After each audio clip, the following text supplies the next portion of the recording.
Have you ever wondered what your hair would smell like if you lived in 1850 London without shampoo, conditioner, or the faintest concept of wash day?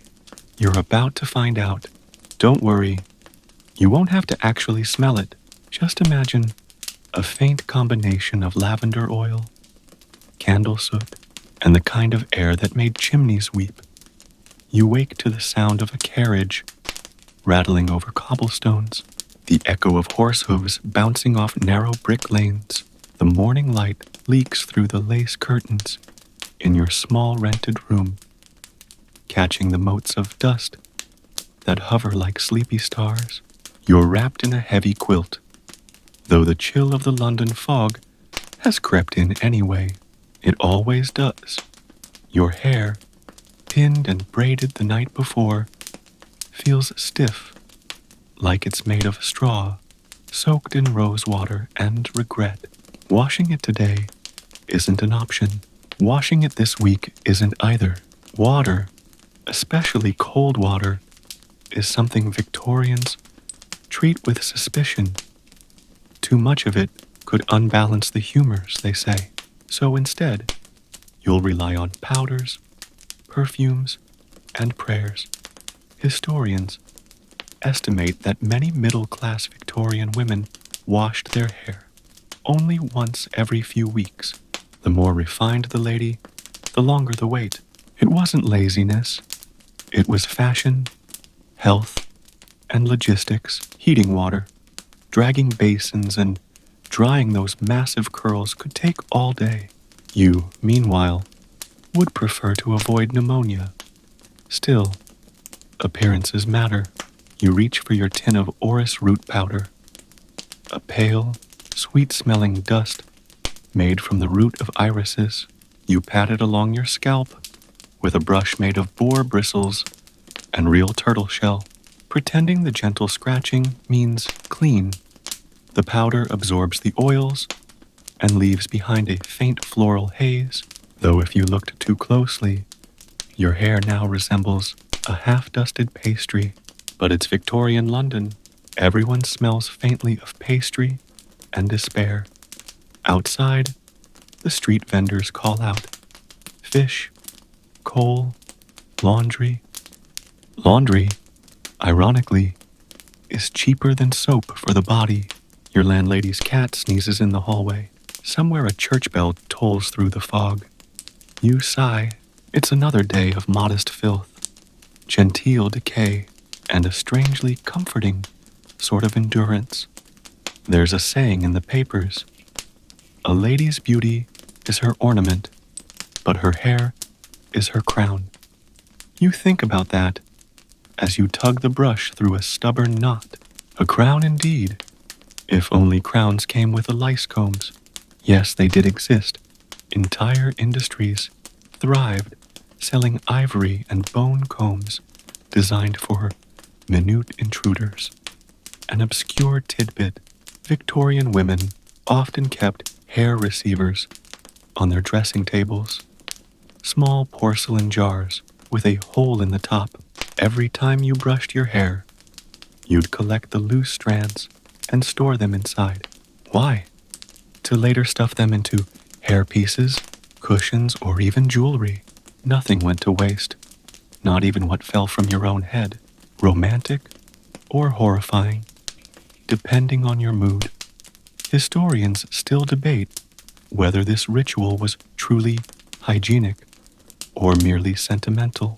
After all, collecting old hair in a closed container might not have done anyone's scalp much good, but it did make a lovely memento of the self, a keepsake of a lady's prime, sealed in a tiny pot.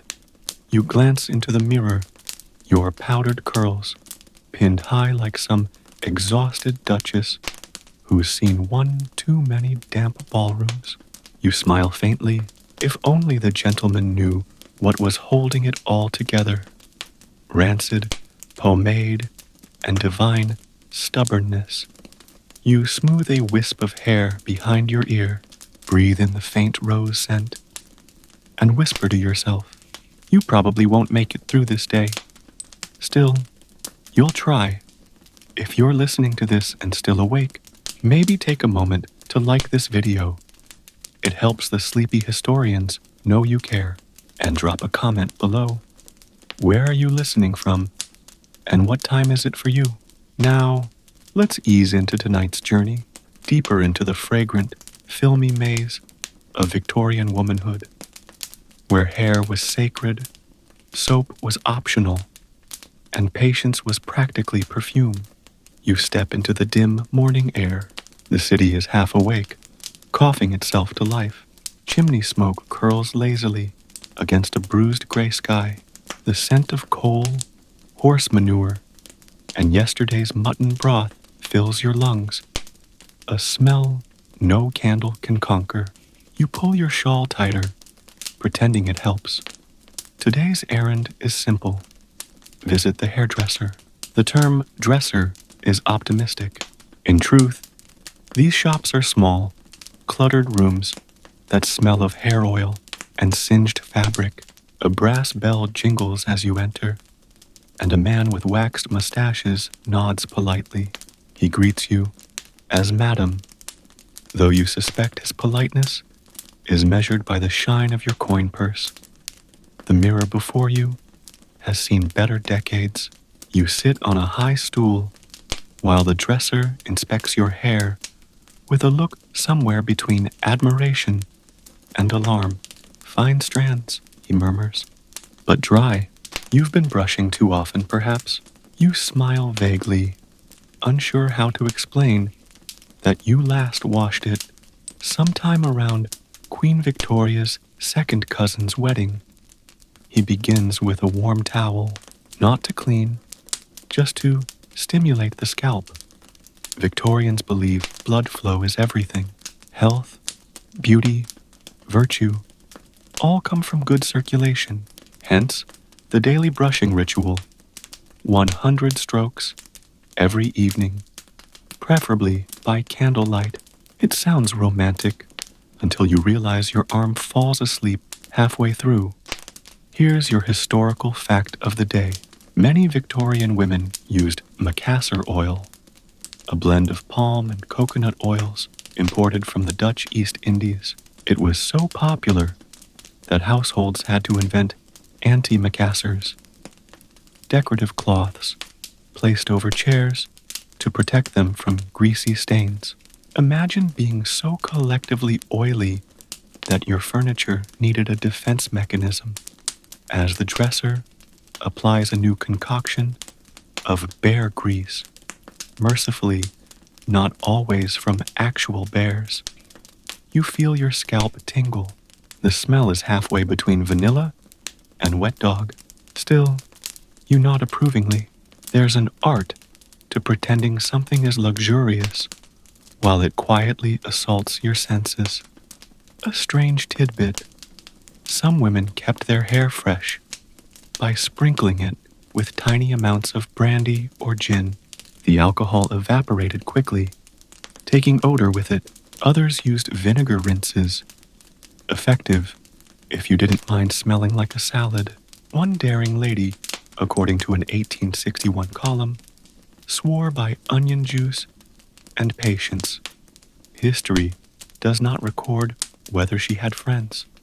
Outside, a milk cart rattles by. You catch your reflection again.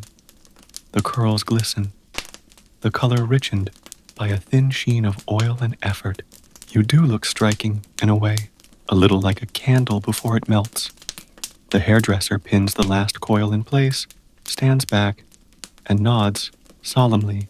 You are radiant, he declares, as if you've just survived a coronation, rather than a grooming session conducted with animal fat and linen smoke. You rise, hand him a few shillings, and step back into the street. The fog has thickened. The world looks painted in watercolor. You can almost taste the soot in the air, but your hair, shining faintly in the half-light, feels invincible, at least for today. Historians still debate whether Victorian women truly believed these elaborate rituals improved hygiene or whether it was simply performance, a form of moral theater. After all, cleanliness in this era wasn't just about health, it was about character. A polished exterior meant a virtuous soul, even if that polish was mostly grease. You pass a bakery, and for a fleeting moment, the scent of fresh bread almost redeems the day. Almost. A boy runs past, chasing a hoop. The city hums, and you, crowned in pomade and perseverance, continue walking, your curls catching what little light London allows. Somewhere, a gust of wind carries the faint smell of rose oil. You smile, for better or worse. This is the world you live in, a fragrant, filthy balancing act between beauty and practicality. And honestly, you're handling it rather well. You return home just as the afternoon sun decides to make a brief, half-hearted appearance, its golden light filtering weakly through the London haze like an apology. The sitting room smells faintly of boiled cabbage, coal dust, and the perfume you dabbed on your wrist that morning to disguise both. You hang your shawl by the fire, careful not to singe it. The soot patterns on your walls already look like unintentional wallpaper. You sit before the small mirror again, your freshly dressed hair gleaming in the dull light. For a moment, you feel almost proud. Almost, because deep down, you know what's holding it together. Not cleanliness, but chemistry. The Victorians were masters of illusion, able to make the unwashed appear refined with just the right blend of powder, patience, and denial. The hairdresser's words echo in your mind. You are radiant. You tilt your head and wonder if he says that to every woman who survives the bear grease. Probably. As you begin to unpin your hat, a strand falls loose, sticking slightly to your forehead. The pomade is already cooling, thickening. You sigh. The day's dust has settled in your hair like fine ash. And tomorrow, it'll be heavier. You'll brush it out, of course. 100 strokes, as always, a daily act of both devotion and futility. Here's your major historical fact for today. Victorian hairbrushes weren't just for grooming. They were considered instruments of moral discipline. Magazines instructed women to brush with purpose, as if the act itself could purify the spirit. Some even believed it improved intellect by oxygenating the scalp. You're not sure whether to laugh or start a business selling brain-polishing brushes to gullible scholars. An obscure tidbit from a women's advice column of 1863 warns, never brush the hair when angry, lest you transmit agitation to the roots. You picture a line of ladies sitting in silence, carefully stroking their hair with saintly calm while repressing every human emotion. Victorians really did multitasking in the strangest way. You light a candle, the tiny flame trembles. Its glow glints off the glass perfume, bottles on your vanity, rose, violet, musk, and something labeled Hungarian water, a tonic once rumored to be Queen Elizabeth's secret to eternal youth. The ingredients: rosemary, brandy, and the confidence of a monarch who didn't have to draw her own bath. You take a small whiff. It's pungent. Still, there's something comforting about ritual. You dab a drop behind your ear. It stings, but you tell yourself it's working, that you're one spritz away from enlightenment, or at least a tolerable scent. The rain begins, soft and persistent, tapping the window like a polite guest who won't leave. You watch the droplets trace thin paths down the glass, and you think about how water, this thing so ordinary, so cleansing, feels almost forbidden. It's strange, isn't it, to live in a time when washing could mark you as reckless. Historians still debate whether Victorians truly avoided bathing out of fear or merely practicality. After all, heating gallons of water in a soot-choked house was no small feat. But superstition certainly didn't help. Many believed too frequent bathing weakened the nerves and invited disease. You suspect the real disease was exhaustion. A soft knock interrupts your thoughts. It's Mrs. Penworthy, your landlady, her gray curls arranged like clouds on a windy day. Post, she says, handing you a letter. The seal is violet wax, elegant, perfumed. You recognize the handwriting immediately. Your friend Eleanor, who married well and moved to Bath, a city that actually believes in plumbing. You break the seal and read. She writes about her new hairdresser, who uses steam, an alarming innovation. It softens the scalp and restores vitality, she claims. You imagine a row of women sitting beneath iron contraptions, hissing like dragons. Science, apparently, has entered the chat. You fold the letter carefully. Somewhere deep inside, you feel envy, not for her wealth, but for her access to hot water. The rain grows louder, the candle shorter. You brush your hair before bed. Slow, rhythmic strokes that sound like the ticking of a distant clock. Each pull releases a faint scent of oil and thyme. You close your eyes, letting the repetition lull you. You're not clean, not by modern standards, but you are composed, and that counts for something. You set down the brush, extinguish the candle, and crawl beneath the quilt. The sheets smell faintly of starch and smoke. The city outside exhales. You breathe with it, slowly, deliberately, until sleep begins to gather like fog. Morning again. You wake to the sound of someone shouting about milk in the street. The air feels damp, your hair heavier. You reach up, touch it gingerly. It's matted in the back, coiled like forgotten ribbon. Time for another battle with the brush. The water pitcher on your table is half empty, and the liquid inside is murky. You debate using it. Then, you remember what happened last time. 3 sneezes and a sore throat. Perhaps not. You pour a drop of lavender oil into your palm, rub it between your fingers, and smooth it through the tangles. Instant refreshment. If refreshment means disguising one smell with another.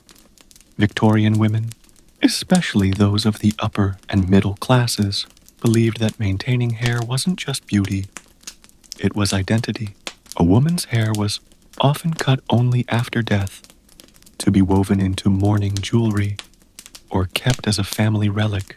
You think of the porcelain hair receiver on your vanity, nearly full now, and wonder what future archaeologists might think of it. Evidence, they'll say, that vanity survived even the soot. Today's historical fact. In the mid-19th century, advertisements for electric hairbrushes claimed to cure baldness, dandruff, and melancholy. These devices had no actual electricity, just a bit of metal to conduct vitality. You smile. If optimism were a power source, the Victorians could have lit all of London. You begin brushing, long, steady strokes that sound like whispers. Your reflection looks a little tired, but then again, who isn't? The fog outside is so thick, you can barely see the opposite building. Somewhere, a street organ plays a lazy waltz. It's oddly peaceful, until your brush catches a stubborn knot, jerking you awake. Ah, yes, you mutter. The price of beauty. Your voice sounds half amused, half resigned. You imagine the countless other women across London doing the same, some in fine parlors, some in cramped rooms like yours, all united by the universal struggle of hair that refuses to cooperate. Here's a curious tidbit. Some Victorian ladies slept in elaborate nightcaps made of silk, meant to protect hairstyles from the night's friction. The result? Slightly less frizz and significantly more absurd dreams. You consider trying it. Then, you remember you share a wall with Mrs. Penworthy, who already suspects you of eccentricities. You hear footsteps in the corridor. Her again? Humming, probably on her way to dust, something that doesn't exist. You wonder how her hair looks under that bonnet. Probably immaculate, in a doesn't care but secretly does sort of way. By midday, the fog thins. You decide to go for a short walk. The cobblestones glisten, the city alive with chatter and carts. You catch glimpses of parasols, gloved hands, the flash of polished boots. London is always moving, even when it pretends to be languid. As you pass a perfumery, the scent of violet nearly overwhelms you. You step inside. Glass shelves shimmer with bottles labeled essence of ylang ylang, tincture of neroli, and jasmine extract for the discerning lady. Behind the counter, a clerk bows slightly. Something floral, perhaps? He suggests. You nod. He offers a vial of eau de cologne, Parisian blend. You inhale and immediately detect notes of alcohol, citrus, and ambition. Perfect. You purchase it with your last coin of the week. Priorities are priorities. Historians still debate whether these perfumes were meant to mask odor or signal class. Probably both. In a world where cleanliness was performative, fragrance was social currency. The richer the scent, the more refined the illusion. You walk home slowly, the bottle clinking in your pocket. The fog returns, soft and unhurried, like an old friend. You can feel your curls loosening, your hair rebelling once again, but there's a quiet comfort in it. A reminder that perfection, like cleanliness, is fleeting. At home, you uncork the vial, dab a few drops on your wrist, and smile faintly at the sting. The air fills with something light, sharp, and almost hopeful. You exhale. You're not spotless, you're not flawless, but in this dim little corner of Victorian London, under a ceiling that sighs with every draft, you are human, beautifully, stubbornly, defiantly human. What's the strangest thing you've ever done in the name of beauty? Don't answer too quickly, because if you were a Victorian woman, the competition would be fierce. You wake to a peculiar sight, a bundle of hair pinned to your pillow, not yours, at least not all of it. It's one of your switches, a detachable braid, made from either your own shed hair, or, if you're honest, a more mysterious source. The Victorians were pragmatic recyclers after all. Hair was traded, sold, and stitched into elaborate extensions. The global hair market thrived long before shampoo commercials did. You hold it up to the morning light. It gleams faintly, though perhaps not entirely naturally, a mix of your old strands, and as rumor has it, hair imported from peasants in rural Europe. Continental sources, the magazines say politely. Historians still debate whether this trade was exploitative or merely entrepreneurial. You suspect both are true. You pin it carefully into place. There's a certain irony to adding foreign hair while calling yourself refined English stock. But you do it anyway. Everyone does. Because in this world, volume equals virtue. The thicker the hair, the more moral the woman, or so the social logic goes. Today's historical fact. Hair jewelry wasn't just sentimental, it was fashionable.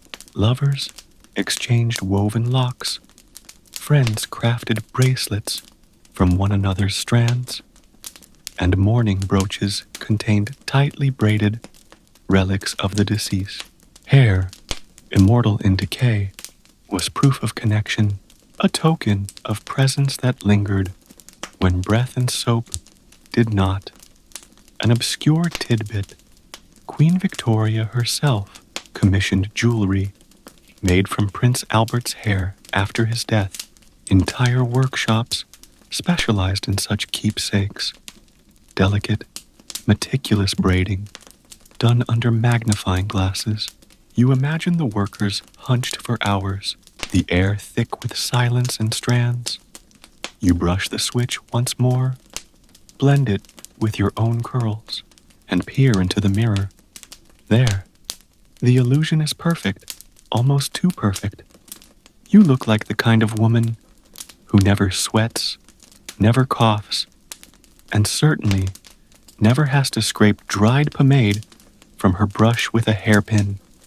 Downstairs, Mrs. Penworthy is boiling laundry again. The smell of lye rises through the floorboards. You take a cautious sniff. It's acrid, but strangely comforting. A scent that means effort.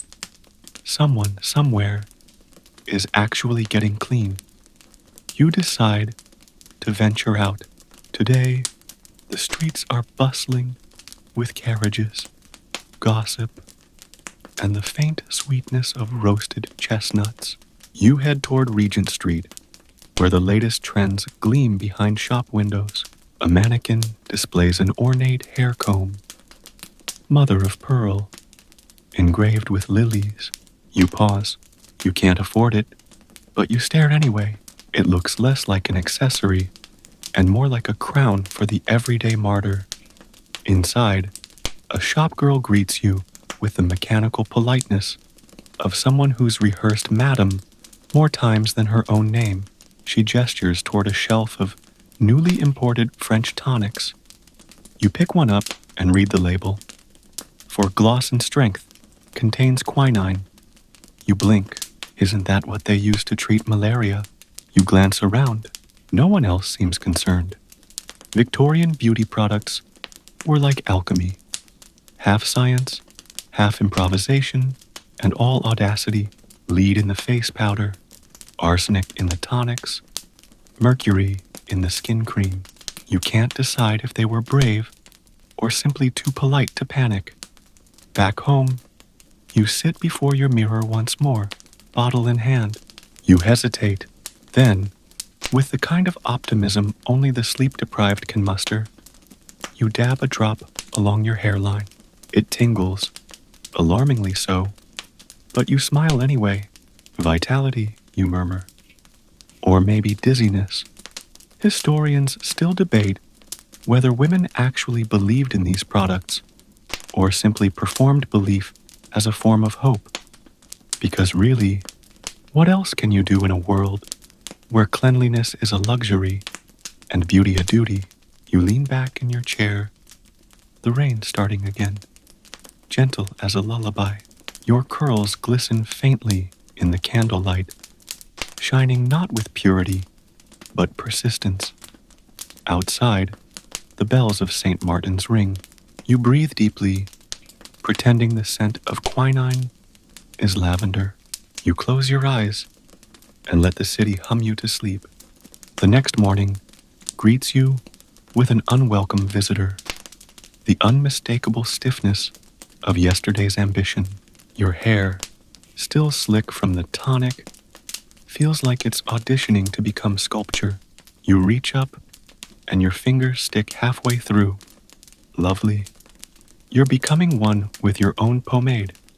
You sit at your vanity, inspecting the situation. The mirror is brutally honest today.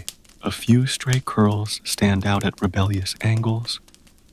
Proof that even Victorian restraint can't tame humidity. You sigh, mutter a quiet prayer to Saint Comb the Tangled, and get to work. Your brush drags reluctantly through the mess, releasing faint whiffs of oil and regret. You think of the advertisements promising smooth, celestial sheen, and wonder if the celestial part refers to ascending early from this world. Here's your historical fact of the day. In many Victorian households, women kept detailed toilet diaries, documenting everything from how many times they brushed their hair to which powders they used. The term toilet here, of course, meant dressing ritual, though you imagine the confusion this causes in modern readers. You picture someone flipping through an old journal and saying, "She spent 3 hours at the toilet today," and simply walking away concerned. An obscure tidbit: some beauty manuals recommended brushing the hair while reading aloud passages of uplifting literature. Supposedly, it cultivated grace. You try it, picking up a copy of Household Words. Within 3 sentences, you jab yourself in the ear with the brush handle. Perhaps grace is overrated. Outside, you hear the rattle of milk cans again, the bark of a cart dog, the city resuming its endless rhythm. You open the window just enough to let in a sliver of damp air. The smell of smoke, bread, and humanity drifts through. You'd complain, but honestly, it's comforting. You catch your reflection in the glass. The fog outside makes a faint halo around your head. Maybe that's what they meant by the radiance of a proper lady. Just good lighting and low visibility. As you repin your hair, you think about the strange balance Victorians lived in. Obsessed with appearances, yet terrified of their own bodies. They treated natural functions as moral failures. Sweat, scent, oil, each required ritual disguise. And yet, in this endless choreography of concealment, they found meaning. Historians still debate whether this fixation on purity was religious or social. Likely both. Cleanliness, or at least the performance of it, meant control. And control, especially for women, was one of the few luxuries available. You slip on your gloves, smooth your skirt, and step into the hall. Mrs. Penworthy greets you with her usual cautious cheer. "Lovely weather for a walk," she says, though it's clearly raining again. "Quite," you reply, smiling with the resigned optimism of someone who's accepted that dampness is her birthright. You head to the public park, parasol in hand. The grass glistens, the air heavy with mist. A few other women stroll by, nodding politely, each coiffed, powdered, and perfumed to the same dull perfection. You wonder if they, too, are harboring small, sticky secrets beneath their hats. You pause by the pond, watching the ducks glide effortlessly over the murky water. They're sleek, clean, and somehow smug. "Don't look at me like that," you whisper. One quacks. You swear it sounds judgmental. Back home, you remove your gloves and notice faint oil marks where your curls brushed your temples. You laugh softly. "Evidence," you say aloud, "that I've lived another respectable day in mild discomfort." You set your brush on the vanity, the bristles glinting in the lamplight like the teeth of an old friend. You'll face it again tomorrow, of course. That's the rhythm of things. Ritual, repetition, resilience. You glance at the window, where the fog has thickened into something soft and silver. The world feels quieter now, slower. You breathe deeply, the faint scent of rose oil mingling with rain, and for a fleeting moment, you understand it, the secret comfort hidden beneath the filth and fuss. Not perfection, not cleanliness, but the strange peace of surviving your own rituals. You smile, then you whisper, as though to the city itself, We're all just trying to stay beautiful enough to keep going, aren't we? The room doesn't answer. It just exhales a little sigh of warmth as the candle burns low. Do you know what happens when you don't wash your hair for a month? You might expect horror, but what you get is something far more Victorian, a strange sense of accomplishment. You wake before dawn to the sound of church bells, soft and distant, carried through a pale blue fog. You've lost count of the days since your last proper washing, though your scalp certainly hasn't. It feels like it's developing a personality of its own, perhaps even plotting mutiny. You sit up in bed, hair cascading in loose, uneven curls. The candle stub beside you flickers low, painting your reflection across the small, cracked mirror. Your hair looks less like silk and more like a living archive of the London air, coal dust, perfume, and maybe a ghost or two. Still, you reach for your brush. Ritual must prevail. Always the same. 100 strokes. Slow and steady. It's almost meditative. The bristles catching slightly with each pass. You close your eyes, imagining yourself somewhere cleaner, perhaps by the seaside, where salt and wind might do what soap will not. Your historical fact for the morning: the average Victorian woman spent up to 2 hours daily tending to her hair. That's longer than most spent eating, reading, or even walking outdoors. It wasn't vanity so much as social insurance.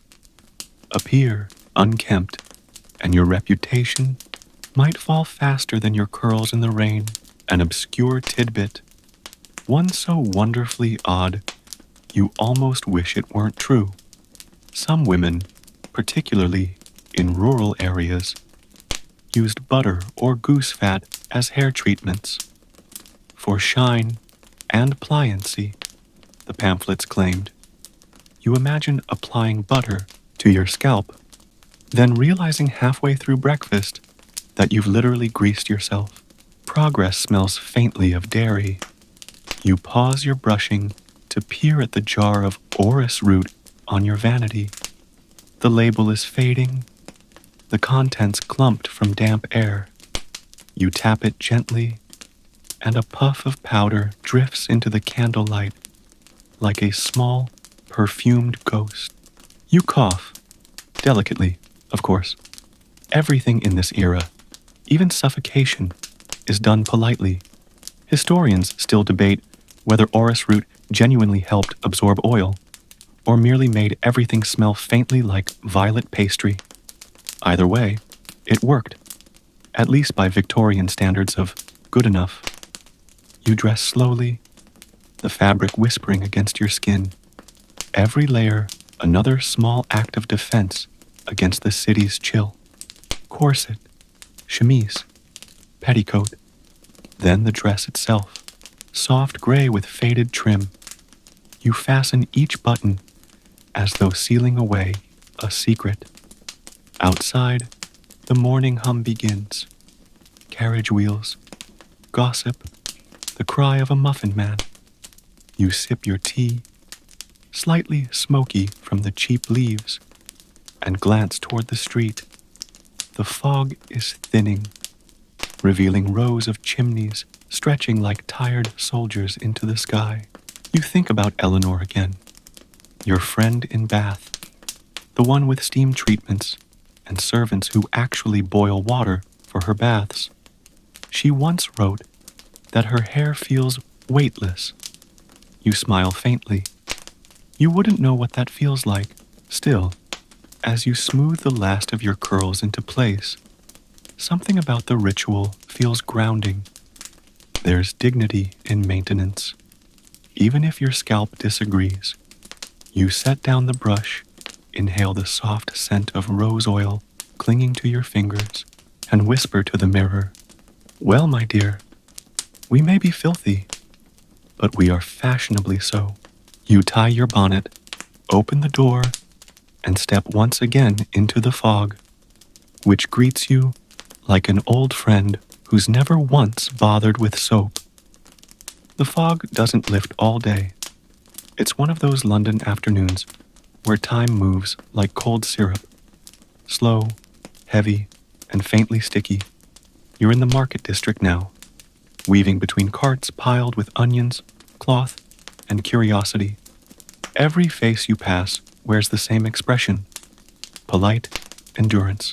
You pause at a stall selling combs, wood, bone, tortoiseshell, and even silver. The vendor, a wiry man with a voice like gravel, leans forward. "For fine ladies," he says, tapping a delicate ivory comb carved with roses. "Imported.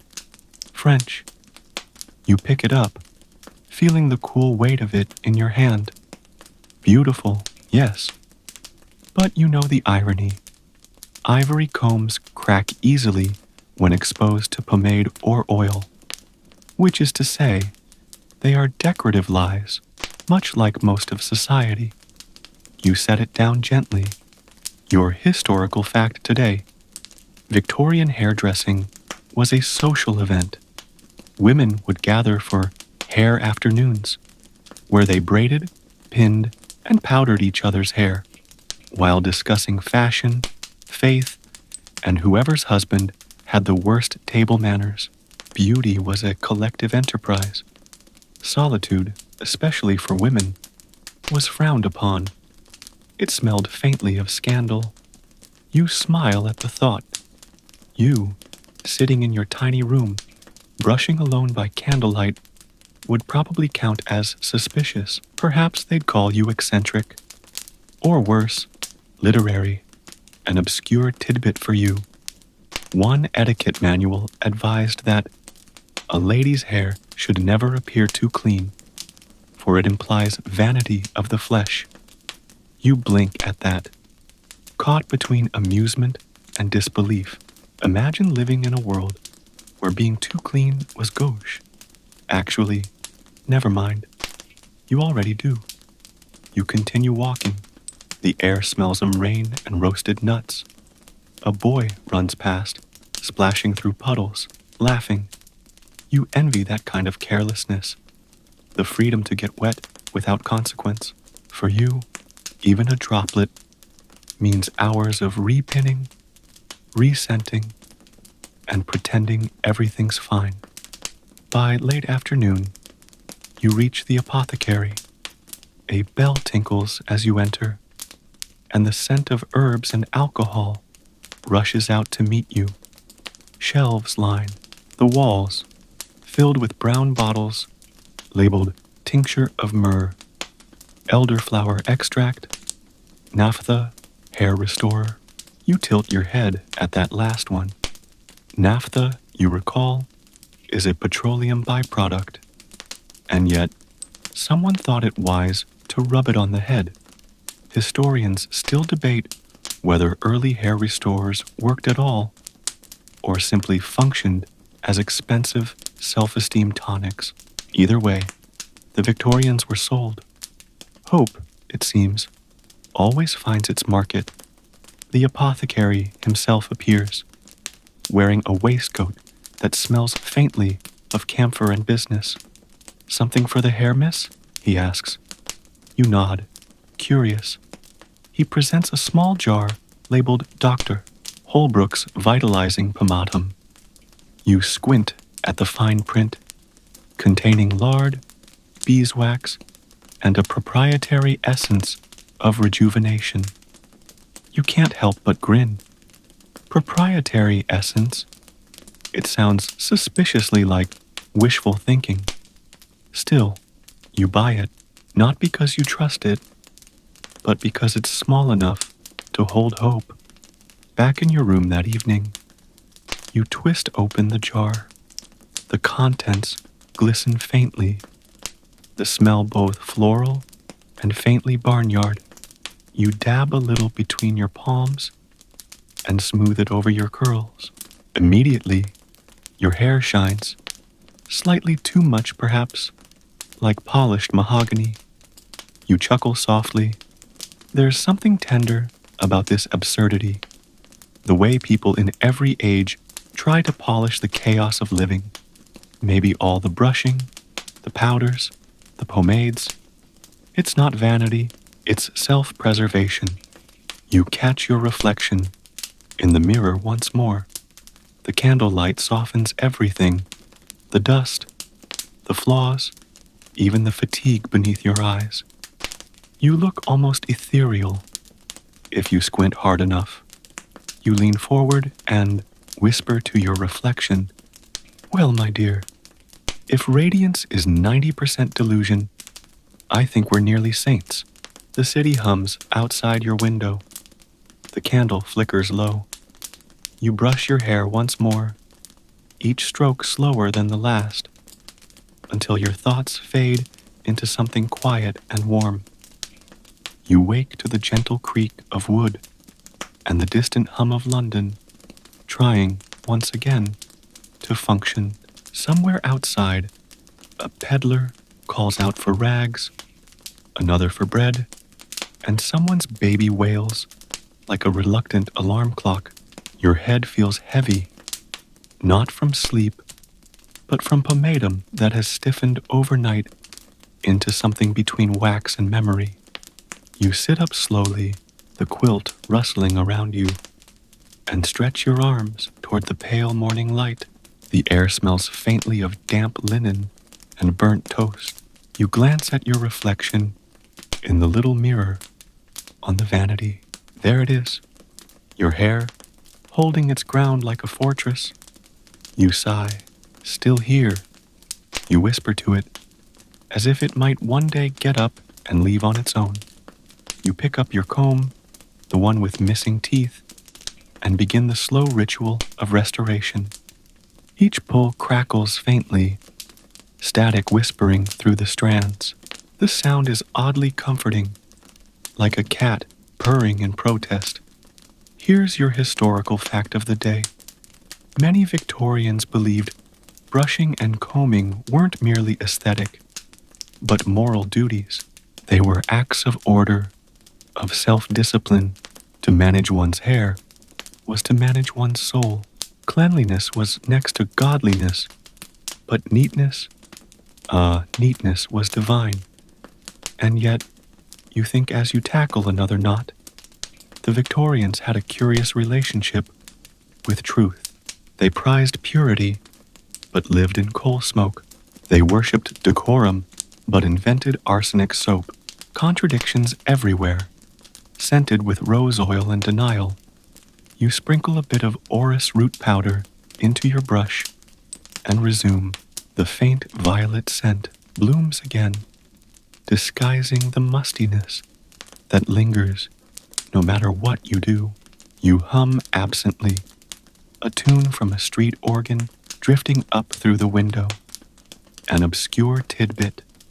Some Victorian women collected the hair from their brushes and spun it into thread to embroider keepsakes. Tiny, delicate initials or floral patterns stitched from their own strands. It was considered sentimental. You suppose that's one word for it. Historians still debate whether this practice was art, mourning, or just the logical conclusion of an era that refused to waste anything, not even itself. You finish brushing and tie your hair back with a faded ribbon.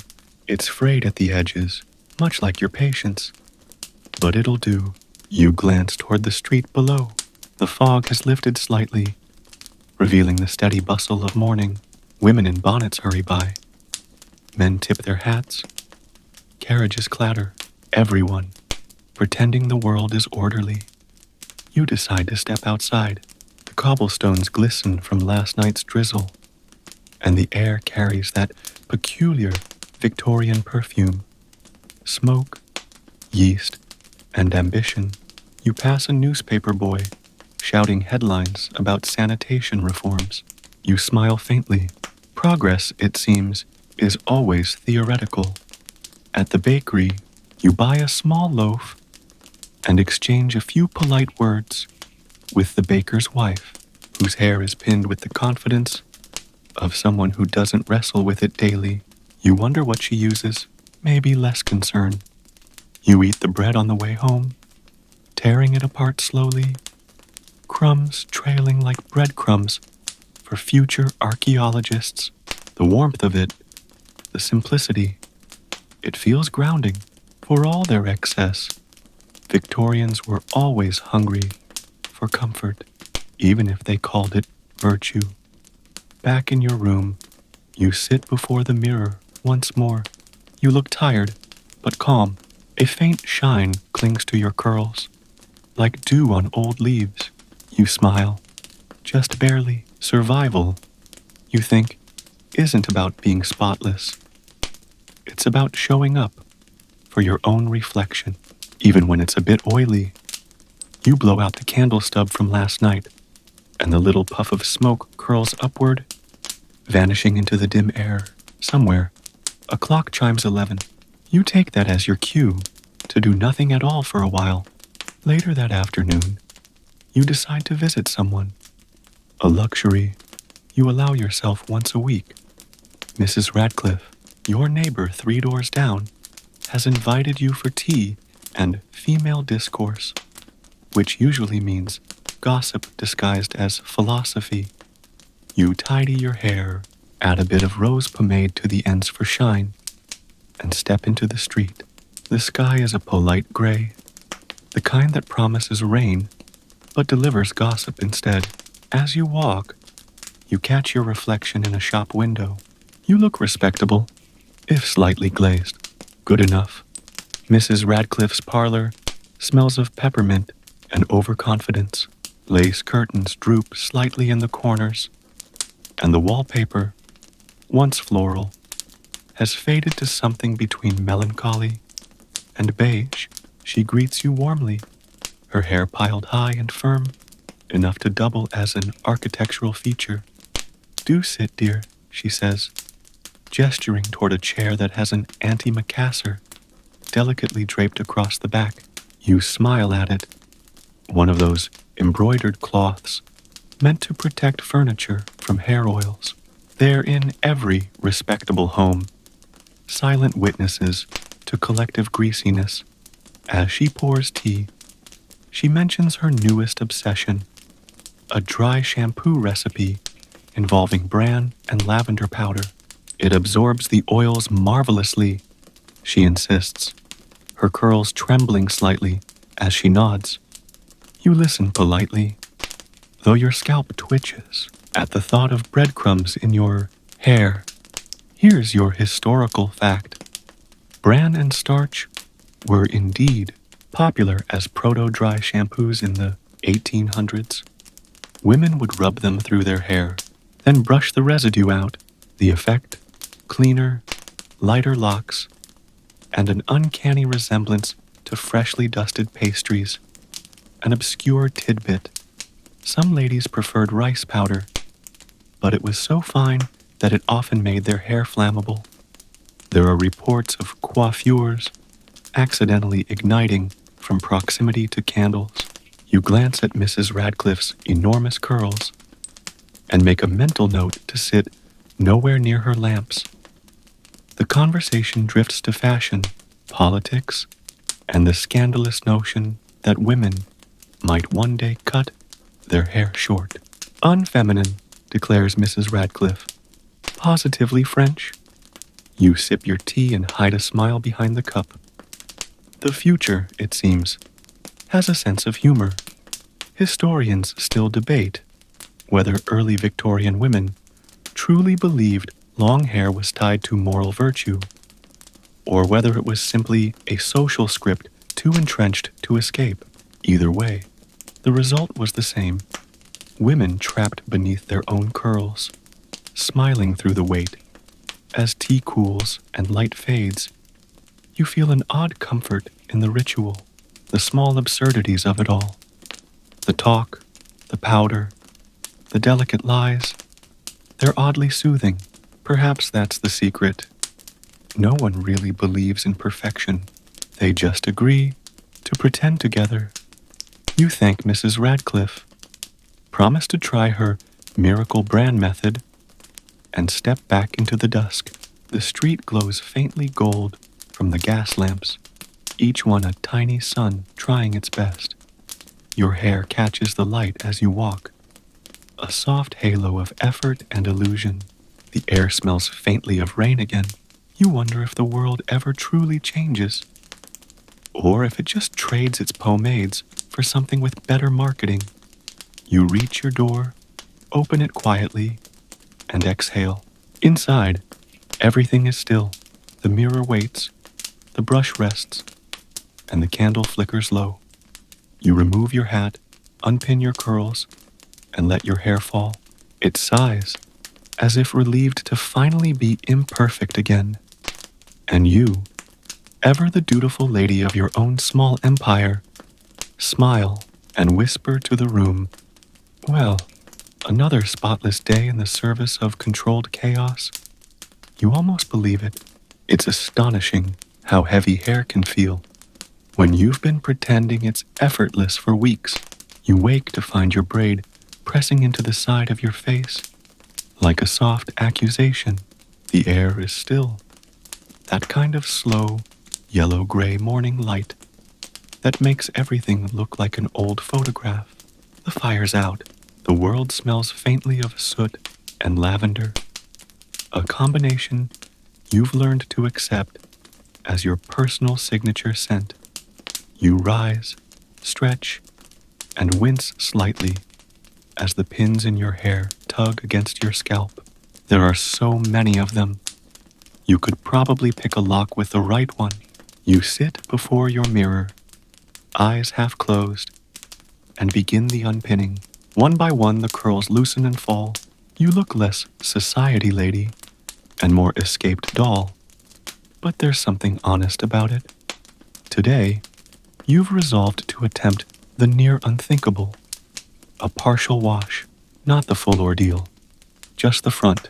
You fill a small basin with water, you heat it over the fire, steam curling into the chill of the room. The soap, a yellowish brick that smells faintly of vinegar, waits beside it. Here's your historical fact. Most Victorian women didn't wash their entire heads at once. Instead, they freshened portions of the scalp with diluted vinegar or ammonia water. Full washes were rare, often once a month or even once a season. A woman was judged less by how clean she was and more by how controlled she looked.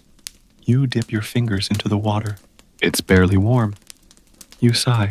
Then, carefully, you wet a cloth, wring it out, and press it against your temple. The sensation is shocking, sharp, and alive. You close your eyes. Maybe you'll faint.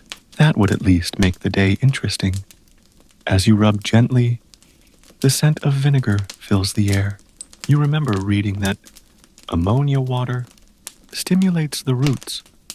You're not sure how exactly. It mostly stimulates your will to leave the room. An obscure tidbit. One household guide recommended adding brandy to hair rinsing water for strength and shine. It's unclear whether the shine came from the alcohol or from the drinker's newfound optimism. You blot your hair dry with a towel that has seen better centuries, then sit in the window's weak light. The strands look slightly brighter, or perhaps you're hallucinating from the fumes. Either way, progress. Historians still debate whether these odd hygiene rituals actually worked, or whether they merely filled time in a world where time moved too slowly for comfort. You suspect both. Rituals, after all, don't have to work to matter. They just have to feel like control. You pin your hair up again, the curls stiffer now from the vinegar's touch. You imagine you smell faintly of salad, but the thought makes you smile. You open the window wider, letting the city's noise drift in. Wheels, laughter, a distant church bell. London never cleans itself, but it never stops breathing either. You look out across the rooftops, the sky heavy with smoke and promise. You run a hand through your half-clean hair and murmur, "There, a new woman, slightly pickled, but presentable." The day begins. By afternoon, the smell of vinegar has faded. Mostly, you can still catch it when the wind moves the wrong way, but no one else seems to notice. The street outside hums with familiar chaos. Carriages, chatter, a distant band playing something cheerful for reasons no one understands. You decide to visit the milliner today. Your hat, after all, has endured almost as much as your hair. You step out into the gray light, shawl tucked close, curls pinned firmly in place. The cobblestones are damp, the air soft and metallic. London, you think, is the kind of city that smells like it's perpetually reheating itself. At the corner, a man is shouting about a new miracle tonic for the hair. His cart is stacked with brown bottles labeled Professor Drayton's Rejuvenating Elixir. Restores thickness, color, and youthful vigor, he declares. No lady too far gone. You consider buying one, mostly for the entertainment. Here's your historical fact. Hair tonics were a booming business in the 19th century, often unregulated and absurdly advertised. Some contained castor oil, some alcohol, and others, less ideally, kerosene. Victorians trusted a good label more than they trusted logic. You approach the milliner's shop. Bells chime as you enter, and the scent of starch and feathers greets you. Rows of hats line the shelves. Lace, velvet, ribbons, each designed less for protection than performance. You run your fingers along one trimmed with tiny glass beads that catch the light like frozen raindrops. "Ah, miss," says the milliner, emerging from behind the counter. "Something practical or something persuasive?" You laugh softly. "Persuasive, I think." He nods gravely, as though you've confessed a secret truth of womanhood. As he fits a hat upon your head, you catch sight of yourself in a nearby mirror. The curls behave. The brim flatters your cheekbones, and for a moment, you look precisely how you imagine a Victorian heroine might appear before her first heartbreak. An obscure tidbit. Many women in this era sewed small pockets inside their hats to carry tiny sachets of herbs or perfume. The goal was to mask odors from the street or from themselves.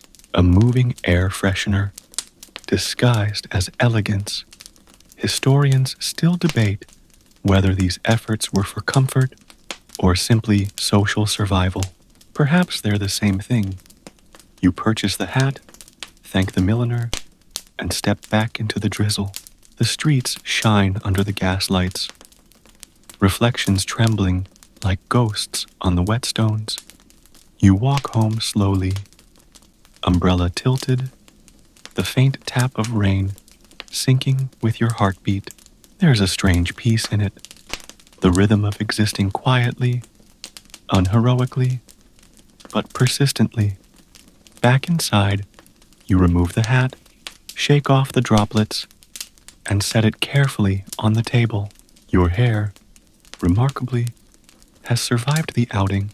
You sit by the fire and brush it. Slow, even strokes.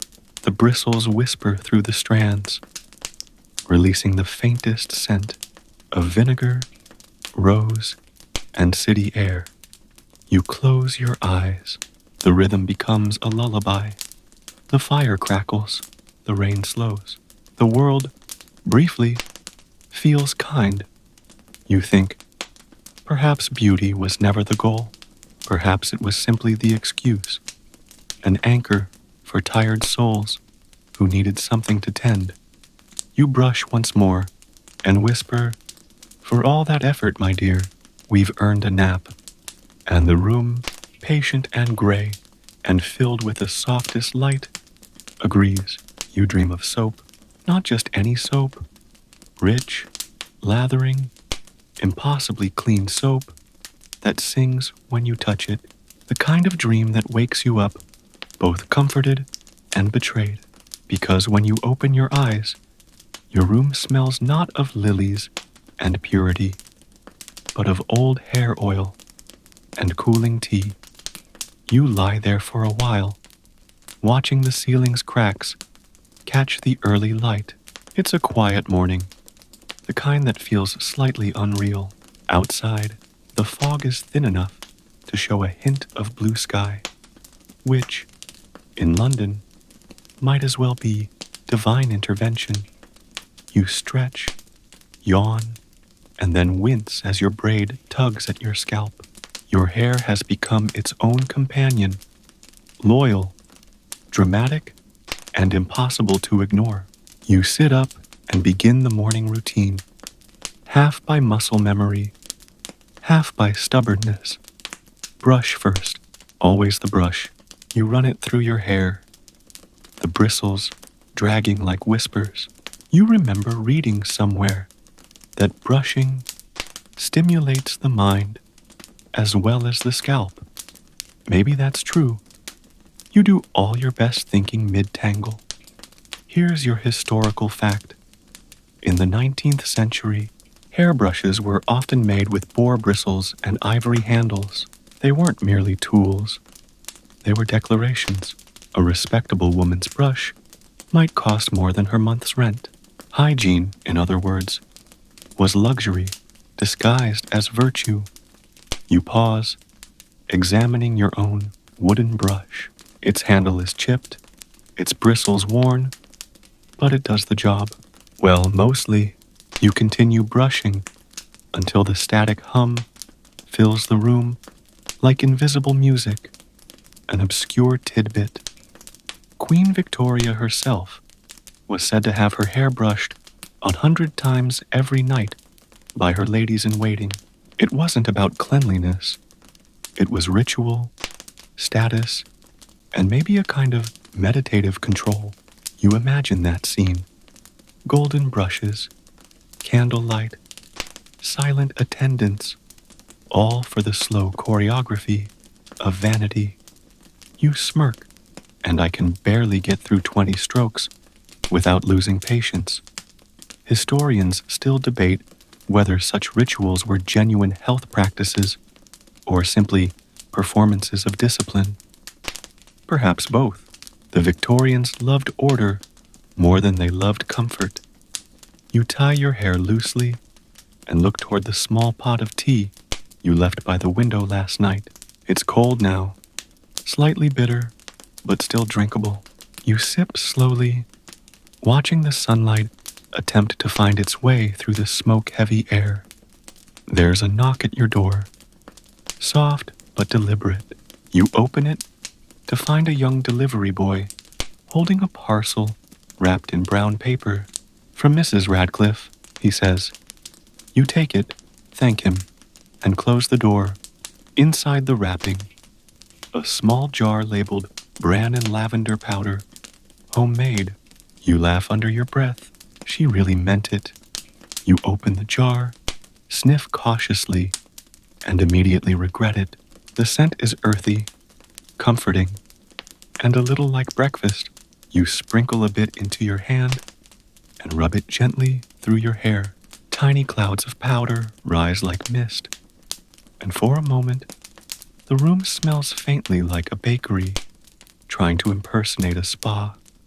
You brush it through slowly, watching as the shine returns. It's not bad, really. You smile at your reflection. Perhaps absurdity works after all. The city hums beyond the window.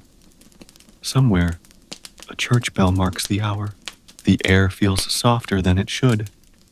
You lean back, let your hair settle, and whisper to the empty room, "If nothing else, we'll smell freshly baked. And maybe, for today, that's enough." By mid-morning, the light has turned bright and dusty. The air in your room feels thick with the scent of lavender brown powder and lingering optimism. You decide it's time for a walk, perhaps to clear your lungs of vinegar and starch in equal measure. Outside, the world hums with the rhythm of London commerce. Butchers call out, bootblacks whistle, and a carriage splashes water onto a gentleman's coat. He doesn't swear, he just frowns, as though personally betrayed by the weather. The restraint is almost impressive. You walk past a row of chemists' shops, each advertising a different miracle. Dr. Phineas's hair regrowth elixir, the genuine Parisian pomade, Madame Florine's anti-grease essence. The Victorians had a knack for selling hope in bottles, even if most of them contained little more than alcohol and ambition. Here's your historical fact.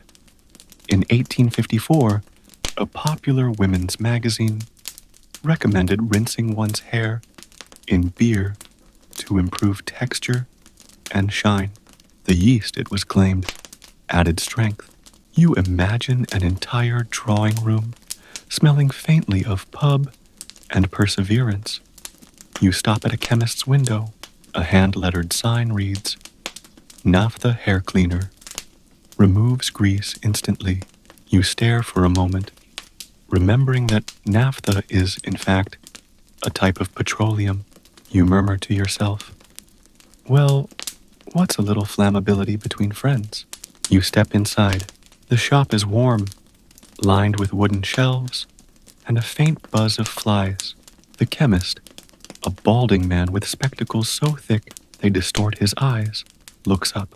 "Something for the hair, miss?" "Something not explosive, ideally," you reply.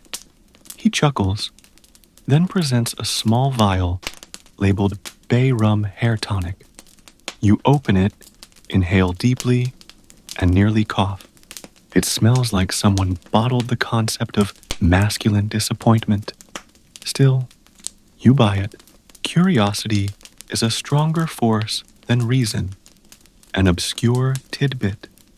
Bay Rum Tonic, originally made in the Caribbean, became wildly popular among Victorians, men and women alike. It promised vitality, volume, and a spirit of the tropics, though it mostly delivered an itchy scalp. Historians still debate whether Victorian consumers actually believed the claims or simply enjoyed the fantasy of transformation. Maybe they knew it was nonsense. Maybe that was the point. Back home, you uncork the vial and pour a few drops into your palm. The scent blooms instantly. Spicy, sweet, and a little reckless. You smooth it over your curls, half expecting to burst into flames. Instead, your hair shines with defiant enthusiasm. You laugh softly, setting the bottle down. There's something almost romantic about it, believing in the absurd because it's all you have. You light a candle, sit by the window, and brush again. Always brushing, always smoothing the same tangles life puts back. Outside, London darkens into evening. Gas lamps flicker on. The city exhales. You glance at your reflection. Glossy, tired, faintly ridiculous, and whisper, "We are doing beautifully, considering the odds." And for the first time all day, you believe it. The next morning begins with a rare thing. Sunlight. Real golden sunlight. The kind that makes even London's grime look romantic. It slips through the curtains like a polite guest and lands directly on your face. You squint, groan, and immediately feel your scalp tighten beneath its usual layers of oil, powder, and ambition. You sit up, hair cascading in a soft wave that would look ethereal if it weren't so tangible. You yawn and stretch, fingers brushing through the strands. It's surprisingly smooth today, an encouraging lie. You rise, pour water from the pitcher, and glance at the soap dish. The little bar of yellow soap looks at you accusingly, as if whispering, "You know you won't use me." You sigh, "You won't." You're saving it for something monumental, like a royal visit or a small plague. You brush instead. Always the brush, the rhythmic pull and release, the faint static crackle. You can almost hear your grandmother's voice in your head. A lady's brush is her crown. You'd rather have the crown. Here's your historical fact. By the late Victorian era, elaborate hairdressing became a professional industry. Ladies would visit salons for hair waving, tonic steaming, and scalp massage treatments, some lasting hours. A well-kept head was as much a status symbol as a carriage horse. You stare at your reflection and wonder what it would be like to sit in a salon surrounded by murmuring attendants. You'd probably fall asleep halfway through, lulled by the smell of oil and gossip. An obscure tidbit.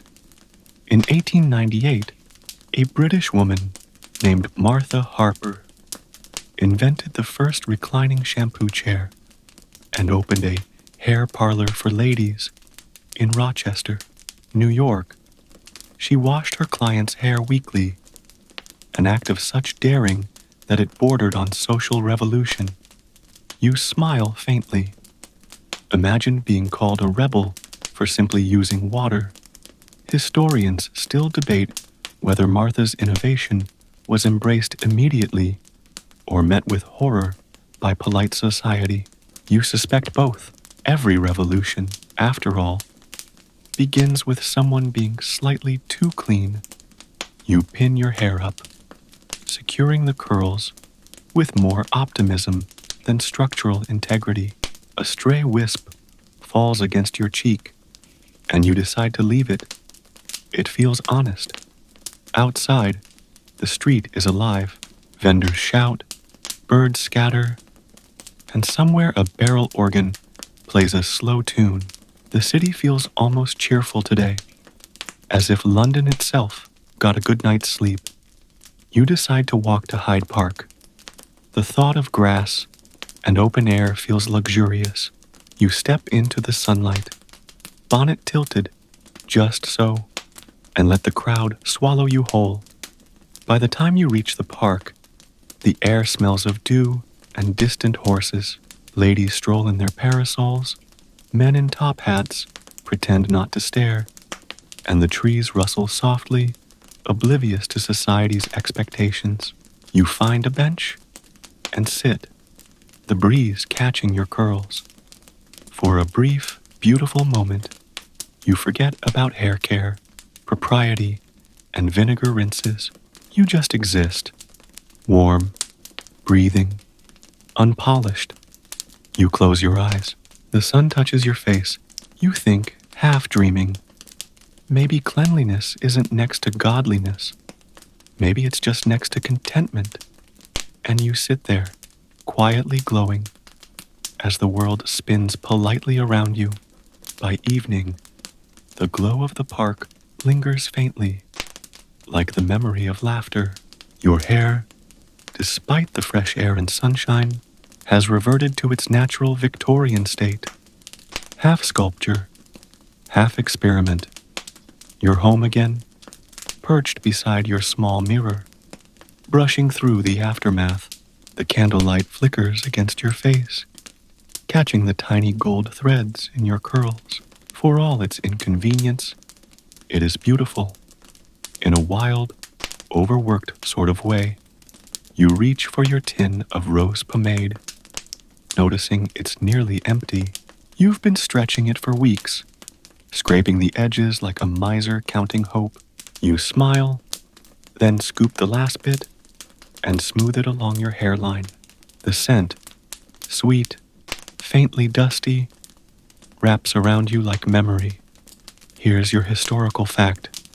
Rose pomade was often made with sweet, yes, rendered beef fat, mixed with wax and rose oil.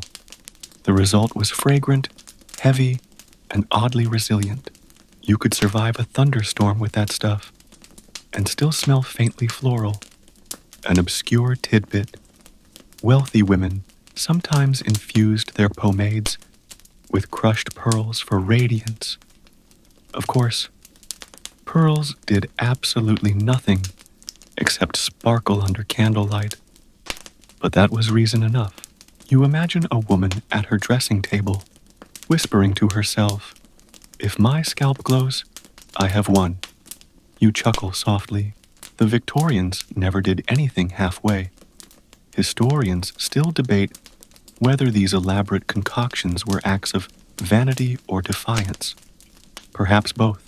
When a world insists you be ornamental, sometimes you turn that into armor.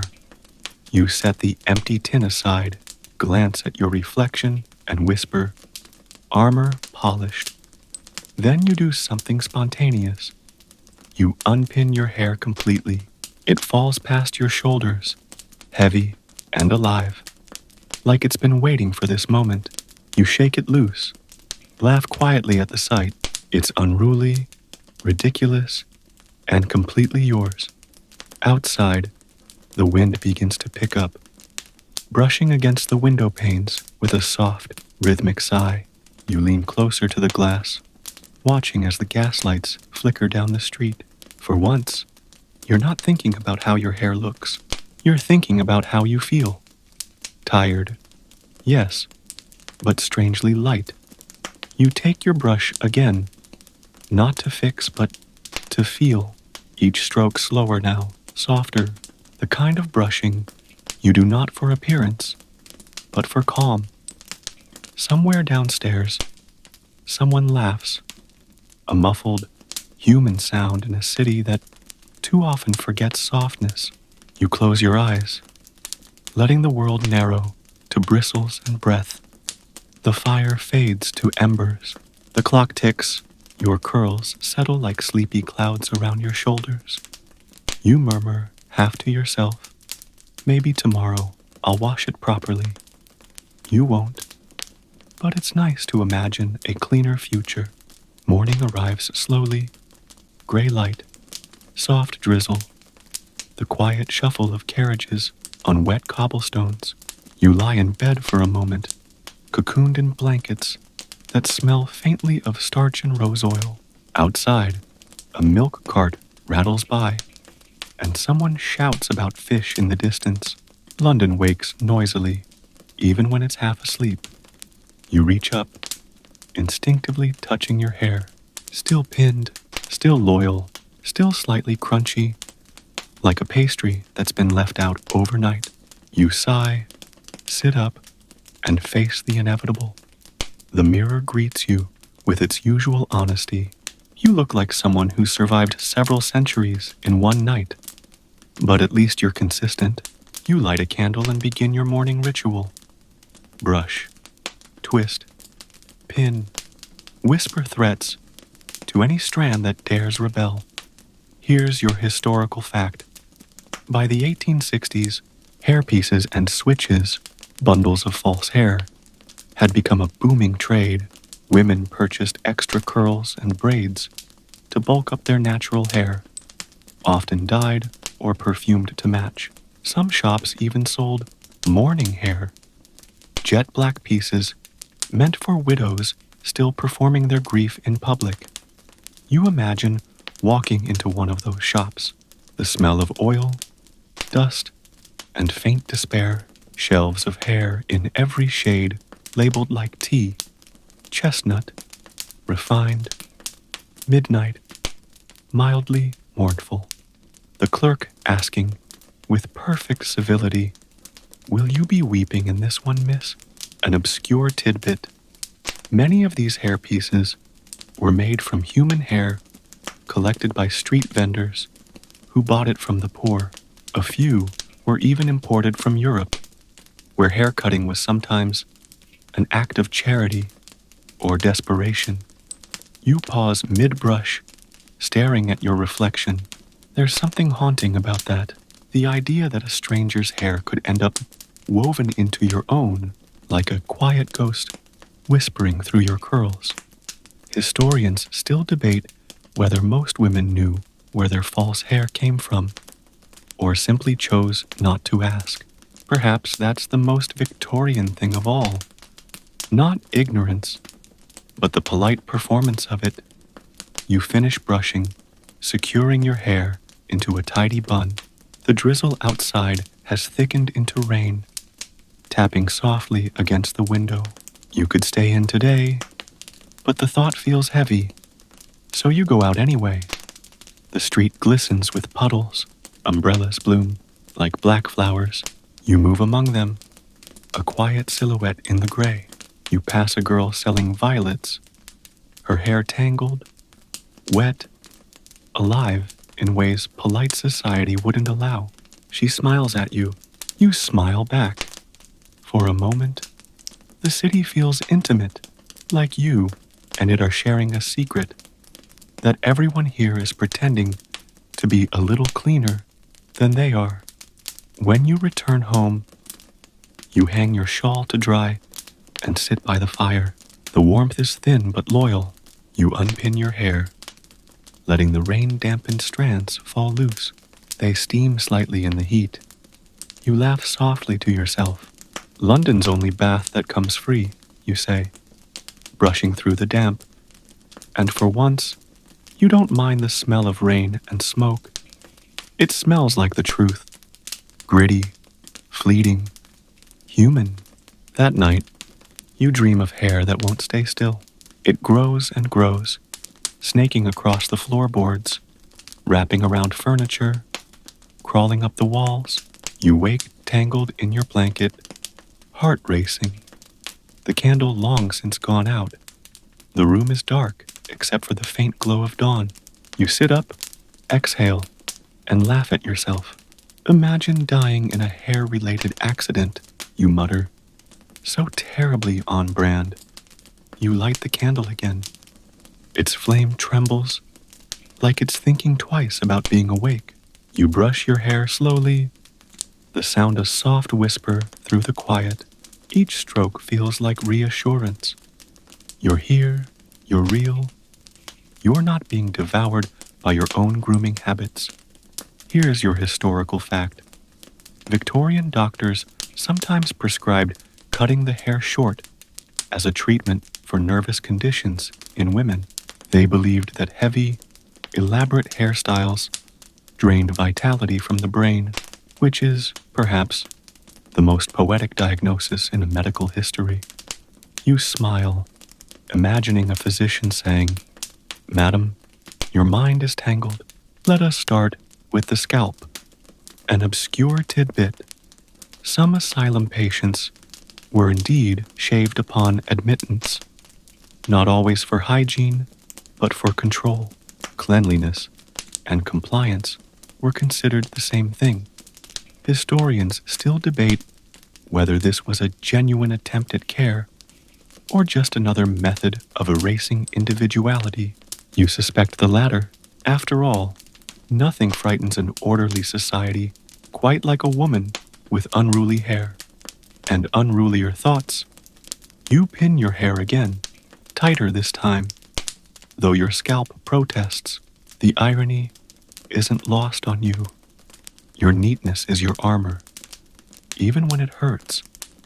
Later that morning, you visit a small lending library near your street. The place smells of dust and damp paper, a scent that feels almost clean compared to the outside air. You browse the shelves until your fingers land on a small volume titled The Principles of Domestic Beauty. You sit by the window and open it. The pages are soft with use. The text instructing women to maintain modest cleanliness and a serene countenance, for untroubled features reflect a pure spirit. You snort softly, so that's where my spirit went. A passage catches your eye. The hair, being the crown of womanhood, should reveal neither struggle nor despair. You stare at that line for a while. It's beautiful, ridiculous, and tragic all at once, because of course, hair reveals struggle. It tangles, It dulls, it resists control. It's the most honest part of anyone. You close the book gently, slip it back onto the shelf, and step outside. The day is gray again, soft rain returning like an old companion. You walk home slowly, feeling the damp mist settle into your hair. You don't bother covering it. Let it curl, let it breathe. Let the weather have it for once. When you reach your room, you light the fire, pour tea, and sit before the mirror. Your reflection looks softer today, still Victorian, still imperfect, but more alive. You lean forward, whisper to her. You're allowed to be untidy, and for the first time, she almost believes you. Rain again, the kind that doesn't fall exactly. It seeps, drifts, insinuates itself into every fiber of cloth and thought. You wake to the sound of it, tapping against the window like a polite intruder. The room smells faintly of damp wool and cold tea. You stay under the blanket for a moment longer than usual, staring at the ceiling, listening to London breathe its soggy sighs. Then you sigh back and rise. The mirror is fogged slightly from your own breath as you lean close. Your hair looks magnificent in a tragic sort of way, a sculpture of resilience, a museum exhibit titled Domestic Persistence in an Unforgiving Climate. You reach for your comb and pause. The thought of untangling feels like work, but ritual is comfort, and comfort is survival. So you begin. Slowly. Here's your historical fact. In the 1870s, the concept of hair health began appearing in beauty manuals. Women were advised to let the scalp breathe by massaging it nightly with fingertips dipped in brandy, supposedly invigorating, though probably more intoxicating than medicinal. You smile faintly at the image. Victorian ladies, tipsy on self-care, whispering that they're stimulating circulation. You briefly consider trying it, an obscure tidbit. Some women wore nightcaps to bed not for warmth, but to preserve elaborate daytime hairstyles. They were lined with silk or flannel, often tied with ribbons. Romantic in theory, horrific in practice. You can imagine waking up every morning, wrapped in your own cautionary tale. Historians still debate whether those nightcaps truly prevented tangles or simply delayed them for the morning. You suspect the latter. Hair, like history, resists containment. You braid loosely, fingers moving automatically. The rhythm is soothing, each twist a small meditation, each tie a small defiance. When you're done, you look less bedraggled, if not entirely civilized. The rain doesn't let up, but you decide to venture out anyway. You wrap your shawl around your shoulders and step into the street. The air is cool, fragrant with wet stone and horse sweat. You move carefully, skirts lifted just enough to avoid the puddles. At the corner, a flower seller huddles under her cart's awning. She's young, 15 maybe, and soaked to the bone. Her hair, slick with rain, clings to her face, yet somehow she's smiling. You buy a small bundle of violets, even though they're already half wilted. Back home, you set the flowers on your table beside the mirror.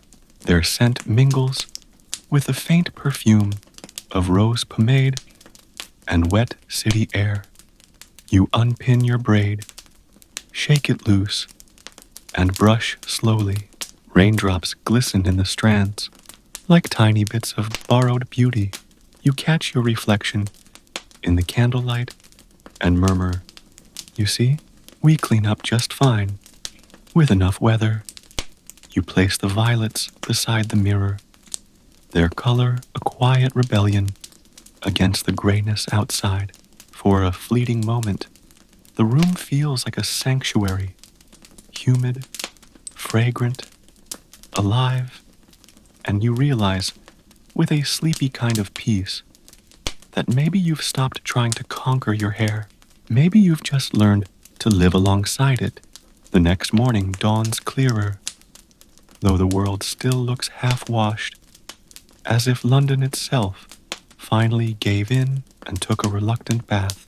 The streets glisten, the sky yawns pale blue, and from somewhere comes the faint sound of a broom sweeping the pavement. You wake, feeling lighter. Maybe it's the weather, maybe it's resignation. Either way, your hair feels softer than usual, less a burden, more a part of you. You run your fingers through it and smile when they don't immediately snag. You light a small fire, heat water for tea, and sit by the window. Outside, a neighbor is shaking out a carpet, sending clouds of dust into the clean air.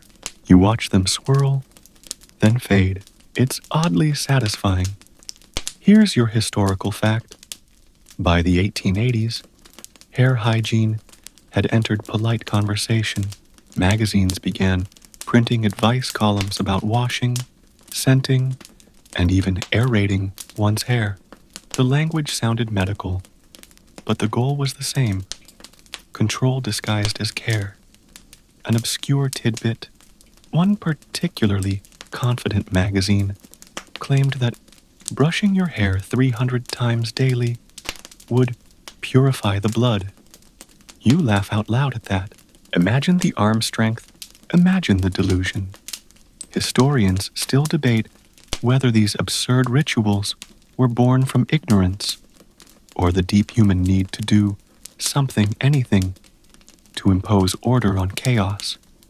You understand that instinct all too well.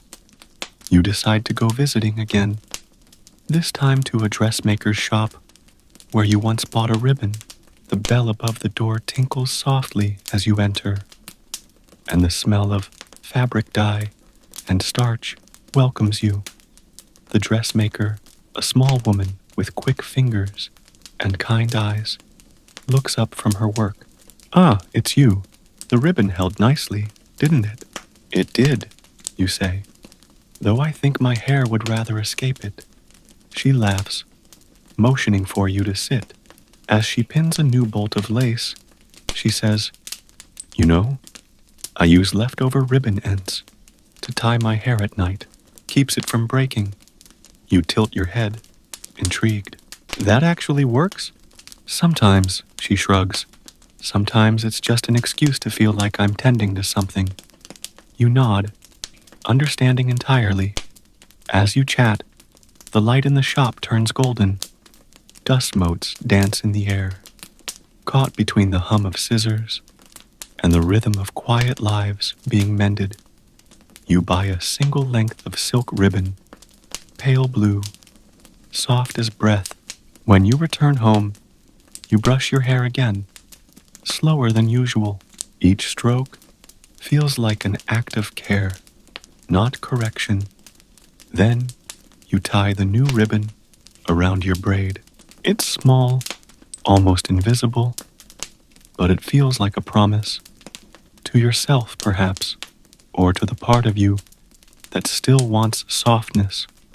You look in the mirror. The reflection isn't perfect. The curls misbehave. The light flickers unevenly. But there you are, alive, imperfect, and quietly radiant. You smile, whispering to the mirror, "Maybe beauty's just what's left after surrender." And the mirror, fogged slightly by the fire's warmth, smiles back. It's one of those mornings that begins without asking permission, light pouring through the curtains, like it's been waiting all night to wake you. You blink, stretch, and immediately regret it as your bun tilts dangerously to one side. Somewhere deep inside that nest of pins and curls, a battle has been lost. You sit up, hair rebelling in all directions. A single curl springs forward like a flag of surrender. "Good morning to you too," you mutter. The mirror greets you with indifference. You could almost swear its size.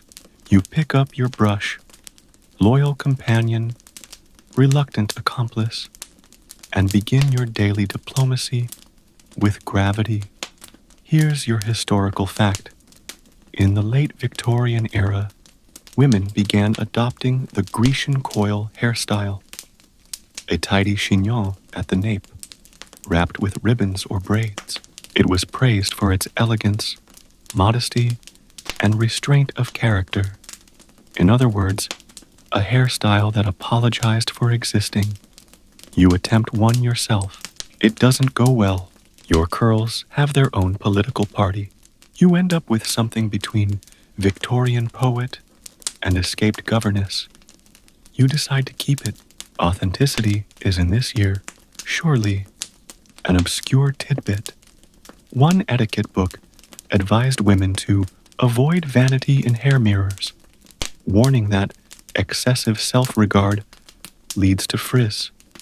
You stare at your reflection and think, perhaps that author was simply cursed with bad bangs. Historians still debate whether such advice came from genuine moral panic or simple pettiness disguised as virtue. Either way, it worked.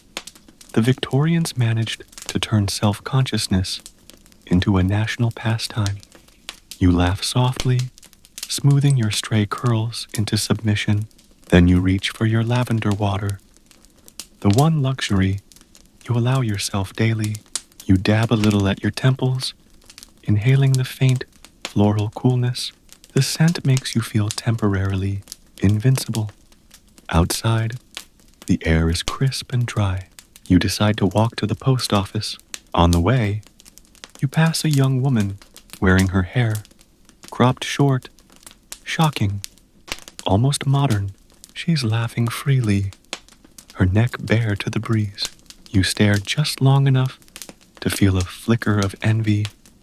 How light her head must feel. When you return home, you sit by the window, chin in hand, thinking about freedom and fashion and how the two rarely coincide. You reach up, tug at one pin, and let a strand fall loose, then another, then one more. You stop halfway, half tamed, half wild. It suits you.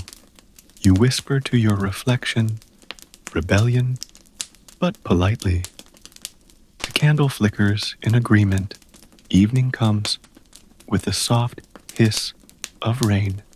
Again, always rain, though now it feels more like company than inconvenience. You sit by the fire, hair unpinned, the flames painting it in shades of copper and honey. For once you don't brush it, you just let it exist, its own quiet forest of tangles and time. You sip tea, the kind that tastes faintly of ash, because the kettle never truly boils clean in this city. It's comforting, in a way, a flavor that reminds you nothing is ever spotless here, not even the rituals meant to make it so. Here's your historical fact. By the 1890s, advertisements for sanitary hairbrushes began appearing in newspapers. These brushes boasted detachable bristles and self-cleaning mechanisms. Of course, they didn't work, but they sold the idea that modernity could sterilize nature itself.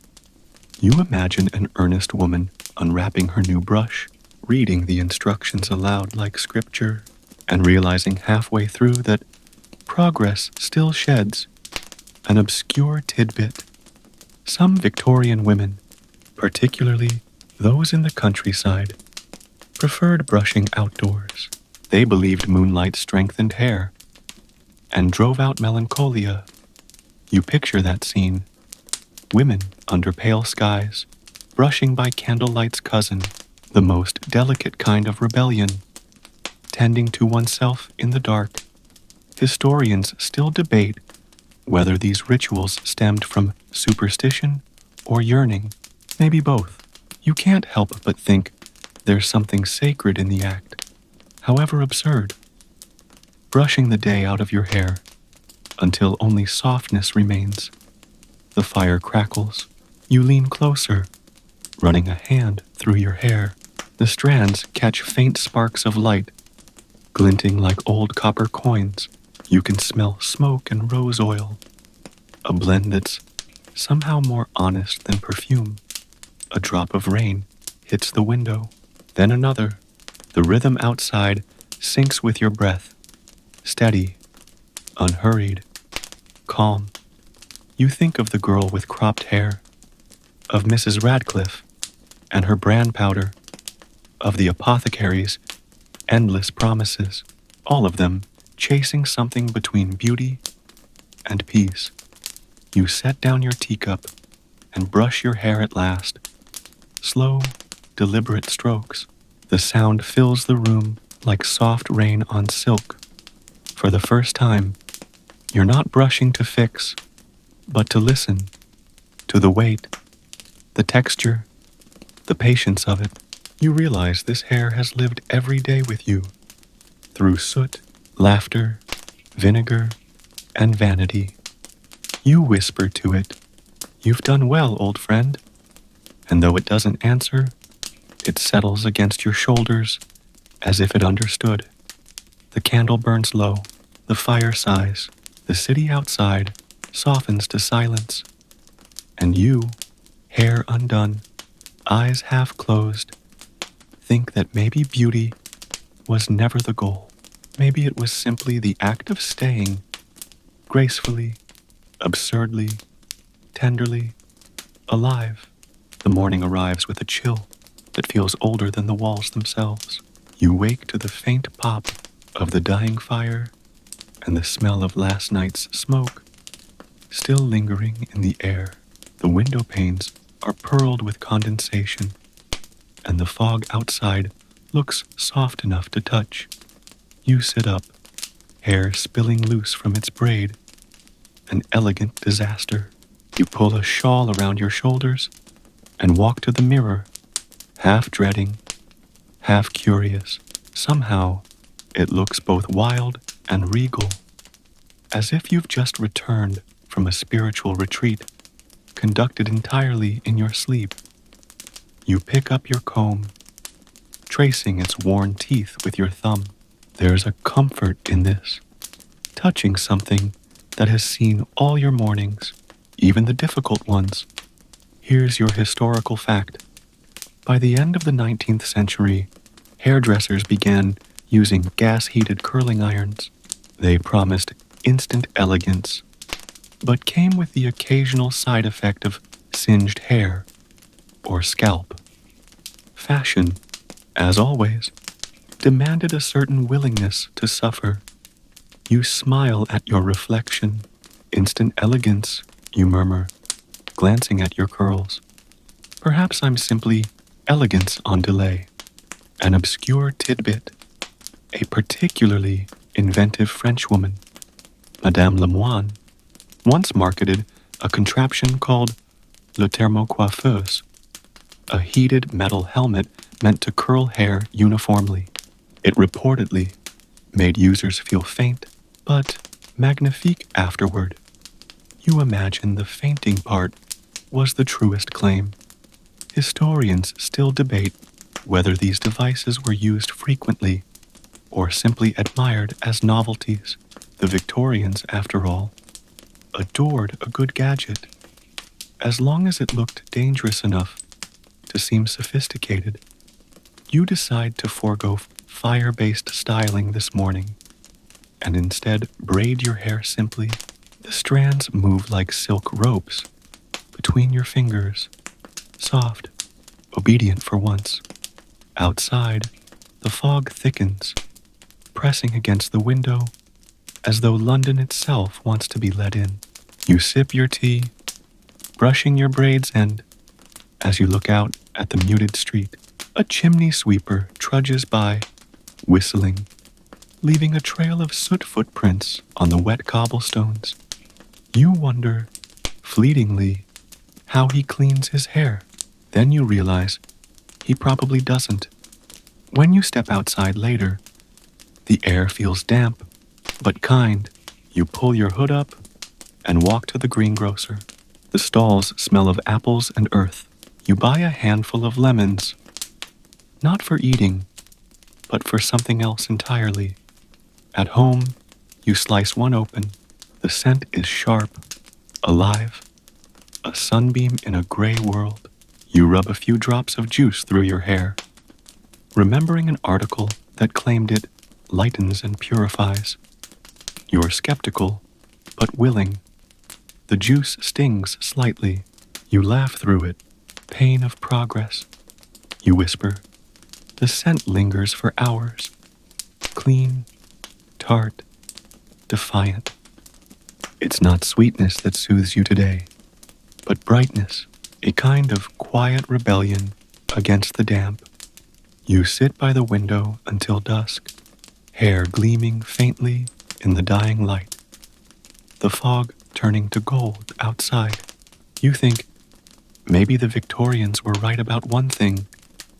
Rituals keep the dark at bay, even if they're sticky and smell faintly of citrus.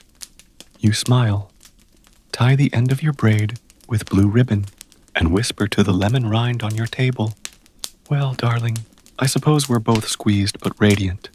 The rain returns at night, gentle this time, like a memory. You're brushing your hair by the fire when the first drops start ticking against the glass. The sound is steady, rhythmic, like the city breathing in its sleep. You brush slowly, candlelight catching on each stroke. Your hair, soft from the lemon rinse, slips through your fingers like thread. For the first time in a long while, it feels clean. Not perfect, not perfumed, but honest. You smile at that thought. Honest hair, a radical concept. Here's your historical fact. Victorian women often perfumed their hair with sachets of herbs or essential oils tucked into small velvet pouches called pomanders. These were pinned discreetly beneath the bun so that each movement released a faint floral scent. It was said to keep away unpleasant miasmas. You suppose that's one way to describe other people. An obscure tidbit. Some ambitious perfumers marketed spiritual scents for the hair. Lavender for serenity, rosemary for intelligence, patchouli for passion. One advertisement even claimed to encourage marital affection, though you imagine the result depended heavily on ventilation. Historians still debate whether these perfumed rituals were hygienic or symbolic, likely both. Acts of olfactory rebellion in a world of smoke and sewage. You admire that kind of optimism. You lean back in your chair, closing your eyes for a moment. The smell of rain seeps through the window frame, mingling with the faint tang of lemon. It's not floral, not elegant, but it's yours. You think about how much of your life has been spent trying to appear polished. How many hours in front of this same mirror, trying to meet a standard no one ever explained properly. And yet, in this small, flickering quiet, none of it seems to matter. You put down the brush and simply run your fingers through your hair. The strands are warm from the fire, soft against your palms. You can feel the pulse of the room, the ticking clock, the hiss of rain, your own breath in sync with the city's. You whisper to yourself, perhaps the greatest luxury is being unbothered. Outside, thunder rumbles faintly, distant and lazy, the kind that sounds more like a sigh than a threat. You stand, stretch, and walk to the window. The street glows under lamplight, each puddle catching a reflection of the world upside down. You smile at that. How beautiful disorder can look when it's lit just right. Your reflection appears beside the glass, faint and double exposed. You and the city, both imperfect, both surviving. You will reach up, untie your ribbon, and let your hair fall completely loose. It frames your face like smoke, or maybe something softer. The rain slows, the candle flutters, and for one quiet moment, you feel exactly like the thing you've been pretending to be all along. Not perfect, not pure, but beautifully, humanly clean. Morning comes late. The sky is a quiet, gray sheet, the kind that looks soft, but never warms. The fire has gone out, leaving only the faint smell of ash and sleep. You stretch beneath your blanket, listening to the distant clatter of hooves on the street. London is already awake. Even if you're not, your hair has rebelled in the night again. Soft tangles, framing your face like unedited thoughts. You reach for your brush but pause halfway. For once, you don't feel the usual urgency. You just sit there, hands folded in your lap, watching dust move lazily through the weak light. There's a strange comfort in this stillness, the absence of effort, the quiet between acts. Here's your historical fact. By the turn of the century, advertisements began promoting scientific hygiene. Suddenly, everything from hair oil to soap claimed to be backed by medical authority. Women's magazines described scalp care as a moral and patriotic duty, as if shampooing might save the empire. You smirk. Imagine building civilization on clean hair. You whisper to no one in particular. I can barely build breakfast. An obscure tidbit, a popular 1890s tonic called Mrs. Allen's World's Hair Restorer promised to return the youthful bloom of maidenhood. It contained lead acetate. Thousands used it anyway. The bloom, tragically, came at a price. Historians still debate whether consumers believed these claims or simply chose to. You suspect belief was beside the point. Hope, bottled in glass, always sells well. You finally begin brushing, slowly, methodically. The bristles whisper like rain against paper. Your hair feels lighter than usual. Less burden, more story. Each strand catches a bit of light and memory. Lemon, lavender, soot, laughter. You've brushed through months of yourself. Outside, a vendor calls out about muffins. The sound carries through the fog like a small kindness. You stand, pull on your shawl, and decide to fetch one. The air is cold, but gentle. The street smells of yeast, damp wool, and faint coal smoke. An oddly cozy combination. The muffin man smiles as he wraps your breakfast in paper. Fog's lifting, he says. You nod, glancing upward. He's right. The light is stronger now. Soft gold, breaking through the gray. You walk home slowly, muffin warm in your hands. Back inside, you sit at your little table, eat, and stare at your reflection in the teapot's curve. Blurred, imperfect, but somehow content. You whisper, perhaps that's all any of us are. Reflections in bad lighting. And you laugh quietly, crumbs in your lap. The air smelling faintly of bread and old dreams. Later that day, the weather changes its mind again. The wind rattles the windows. The city growls. You sit by the fire, hair half pinned, reading an old etiquette manual you found beneath a stack of newspapers. The pages are thin and self-assured. A lady must always maintain composure in her toilette, for unseemly haste destroys the illusion of refinement. You raise an eyebrow. I destroy that illusion daily, you murmur. Here's your historical fact. In the 1880s, etiquette books devoted entire chapters to morning toilet rituals. They prescribed exact orders for dressing, perfuming, and brushing. Each gesture a moral performance. Cleanliness wasn't about health. It was theater, An obscure tidbit. Some manuals even suggested that hair should be brushed in silence so as not to disturb the nervous harmonies of the soul. You picture a room full of women brushing solemnly in unison, like monks, and nearly choke on your tea. Historians still debate whether this obsession with composure was empowerment or imprisonment. Perhaps it was both, a way for women to control at least something in a world that seldom let them. You close the book, setting it gently beside you. Your own routine feels less like duty now, more like dialogue, a quiet conversation between self and self. You unpin your hair completely and let it fall. It shimmers faintly in the firelight, a curtain of soft brown waves. You lift a strand, study it.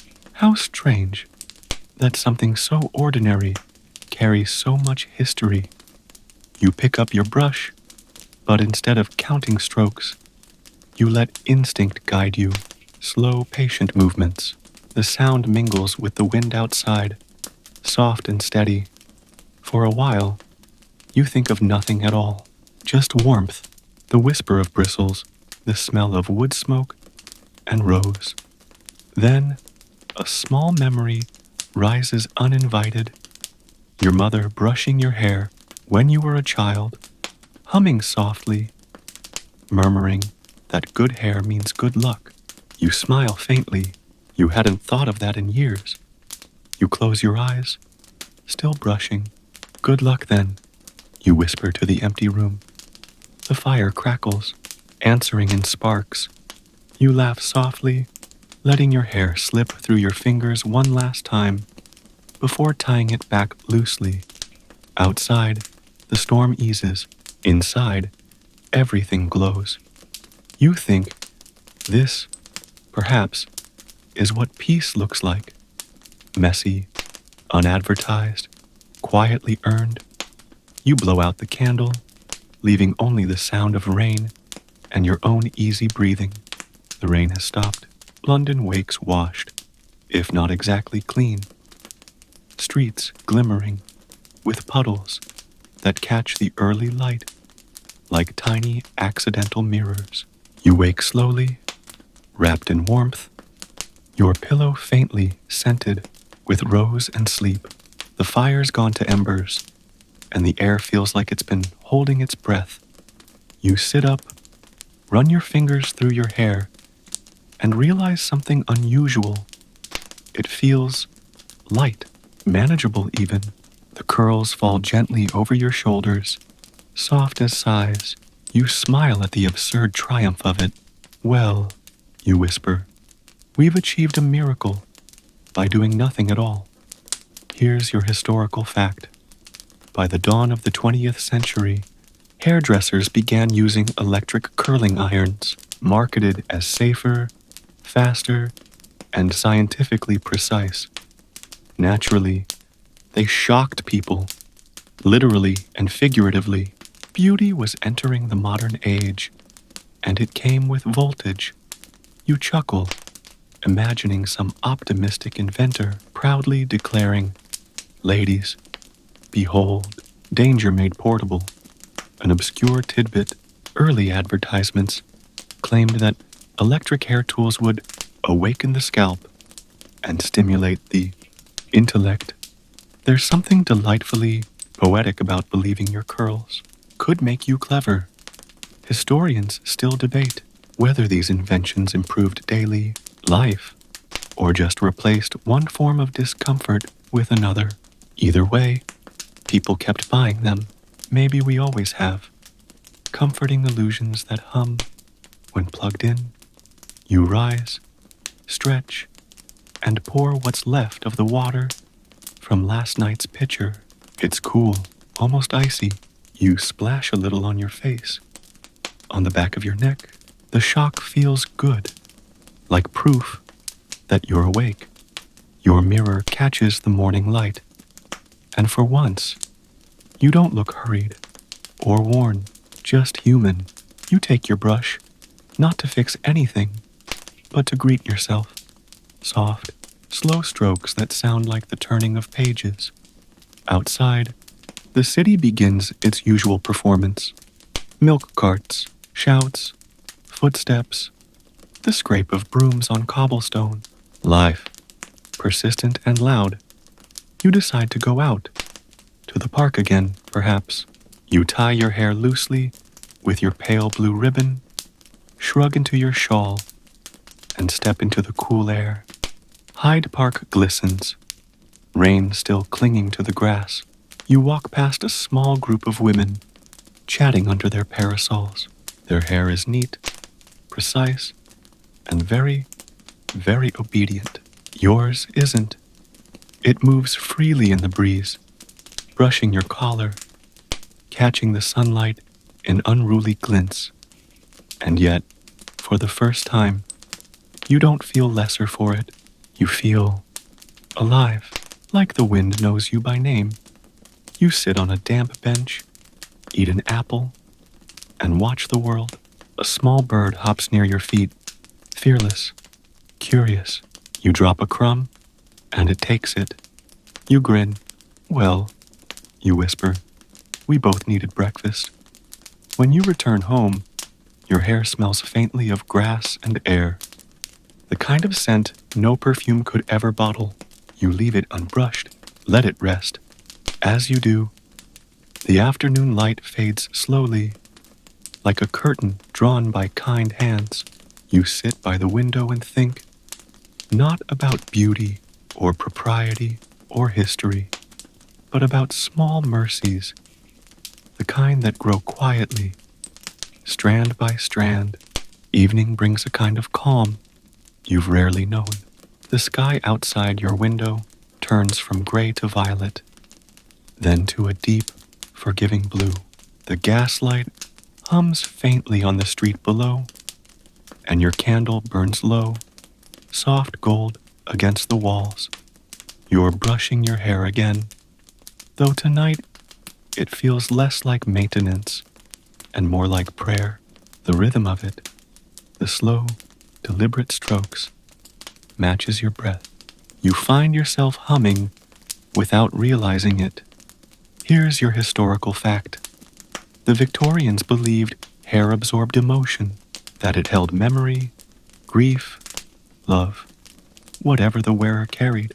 That's why they crafted mourning jewelry from the hair of loved ones, weaving sorrow into lockets, rings, and wreaths. Memory turned tangible. You run your fingers through your own hair, wondering what it's kept. The laughter, the rain, the vinegar, the quiet days when you said nothing at all. Perhaps it's all there, woven in like invisible thread, an obscure tidbit. One London jeweler offered to make spirit curls, lockets containing not real hair, but hair soaked in a lover's perfume to carry their scent long after they'd gone. Romantic, if slightly macabre, historians still debate whether these keepsakes were acts of comfort or obsession. Maybe both. Love, like hair, is difficult to untangle once it takes root. You lean forward in your chair, studying your reflection in the mirror. The firelight softens everything. Your face, your thoughts, the faint lines of wear around your eyes. For once, you don't correct or adjust. You just look. A breeze slips through the window, and a curl falls against your cheek. You don't move it. You let it stay. You think of every version of yourself you've brushed into shape. Obedient daughter, polite lady, accidental philosopher, all of them bound by the same ritual. Wake, comb, endure. You smile faintly. You've done enough of that. You whisper. You set the brush down, fold your hands in your lap, and watch the candle burn a shorter. Outside, a horse trots past, its hooves echoing like a heartbeat. Somewhere, someone laughs. The sound drifts up and fades. Your hair glows in the half-light, silver where the fire catches it, gold where it doesn't. You run your hand through it one last time tonight, feeling the warmth of the day still clinging to it. Softness, you say aloud, just to hear the word. It feels like a spell, like permission. The city hums, the candle sighs, and you, at last, exhale. You wake late the next morning, light already spilling through the curtains. The world feels strangely quiet. No carriages, no shouts, not even the familiar rattle of a milk cart. For a moment, you wonder if you've slept through an entire century. Then a pigeon coos outside the window, and London resumes its noisy existence. You sit up, hair falling around you in soft, disheveled waves. You run your fingers through it. No brush today. You just let it be. It's lighter now, easier. Maybe not from lemon or vinegar or lavender, but from time. The mirror greets you like an old friend. Less a critic now, more a confidant. You smile faintly at your reflection. The woman looking back seems softer somehow. Still herself, but freed from the weight of needing to look like she's trying. Here's your historical fact. By 1900, commercial shampoo finally entered the market. A German inventor named Hans Schwarzkopf introduced a powder that foamed when mixed with water. The era of perfumed perseverance was ending. The age of bubbles had begun. You imagine it. Women all over London, suddenly lathering up, shocked at how light their hair feels, how their mirrors gleam brighter afterward. You grin. Imagine, you whisper, clean without consequence. An obscure tidbit. The first shampoo ads promised not beauty or purity, but relief. Relief from oils, from effort, from endless brushing. It wasn't vanity they were selling. It was ease. Historians still debate whether this shift was liberation or just another performance, new rituals disguised as progress. But you like to think there was joy in that first rinse. The quiet, astonished laughter of women finally realizing that the world didn't end when their hair got wet. You walk to the window and open it. The city smells faintly of rain and coal dust and, somewhere far off, freshly baked bread. It's a complicated scent. Real life always is. You look down at your hands, calloused from years of work that history rarely writes about, and you smile. I think we've done our part. You whisper. You unpin the last ribbon from your hair and let it all fall, free and unstyled, over your shoulders. The light catches it, turning every strand into gold dust. You laugh quietly. I could almost pass for a shampoo advertisement. You murmur, amused. But the laughter fades into something gentler. The kind of peace that comes not from perfection, but from permission to be unfinished, unpolished, and entirely alive. The evening settles like silk. The last of the sunlight drifts across the floorboards, brushing over your feet, over the quiet table, over the faint scent of lemon that still lingers in the air. London hums outside your window, soft and far away, as though it's finally learned to whisper. You sit by the fire, what's left of it, its glow turning your hair to bronze. The brush rests on the table beside you, unused tonight. You don't need it. Some things can stay as they are. You lean back in your chair, feeling the weight of the day ease out of your shoulders. The candlelight trembles in the draft, painting soft shapes on the wall. Shadows of curls, ribbons, quiet hours. You close your eyes and breathe in the faint perfume of rose and rain. There's no sound, but the clock and the steady rhythm of your breath. You think of all the mornings spent chasing a version of yourself that always slipped away, cleaner, prettier, calmer. But tonight, you realize you've already found her. She was here all along, under the oil, under the pins, under the endless expectation of elegance. You smile faintly. The fire pops once, softly, like agreement. You think of the women who came before you, powdering their hair by candlelight, brushing 100 strokes, whispering small prayers of patience. You think of the women who'll come after, standing under showers of water, eyes closed, doing the same. The methods change, but the longing doesn't. The desire to be new, to be soothed, to feel clean, not just on the skin, but somewhere deeper. You run your hand once more through your hair. It's warm, tangled, and perfectly human. That's enough, you whisper, barely audible, as though afraid to wake the calm. The clock ticks slower now. The world blurs softly at the edges. The air feels thick and kind. You close your eyes, listening to the faint rain beginning again outside. The drops patter gently against the window, steady, soothing. You can almost imagine the sound is a lullaby, written by the city itself. You take one more breath, deep, easy, quiet, the kind that feels like a small forgiveness, and then you let it all go. The noise, the rituals, the weight of pretending. There's only you now, and the soft echo of history breathing beside you.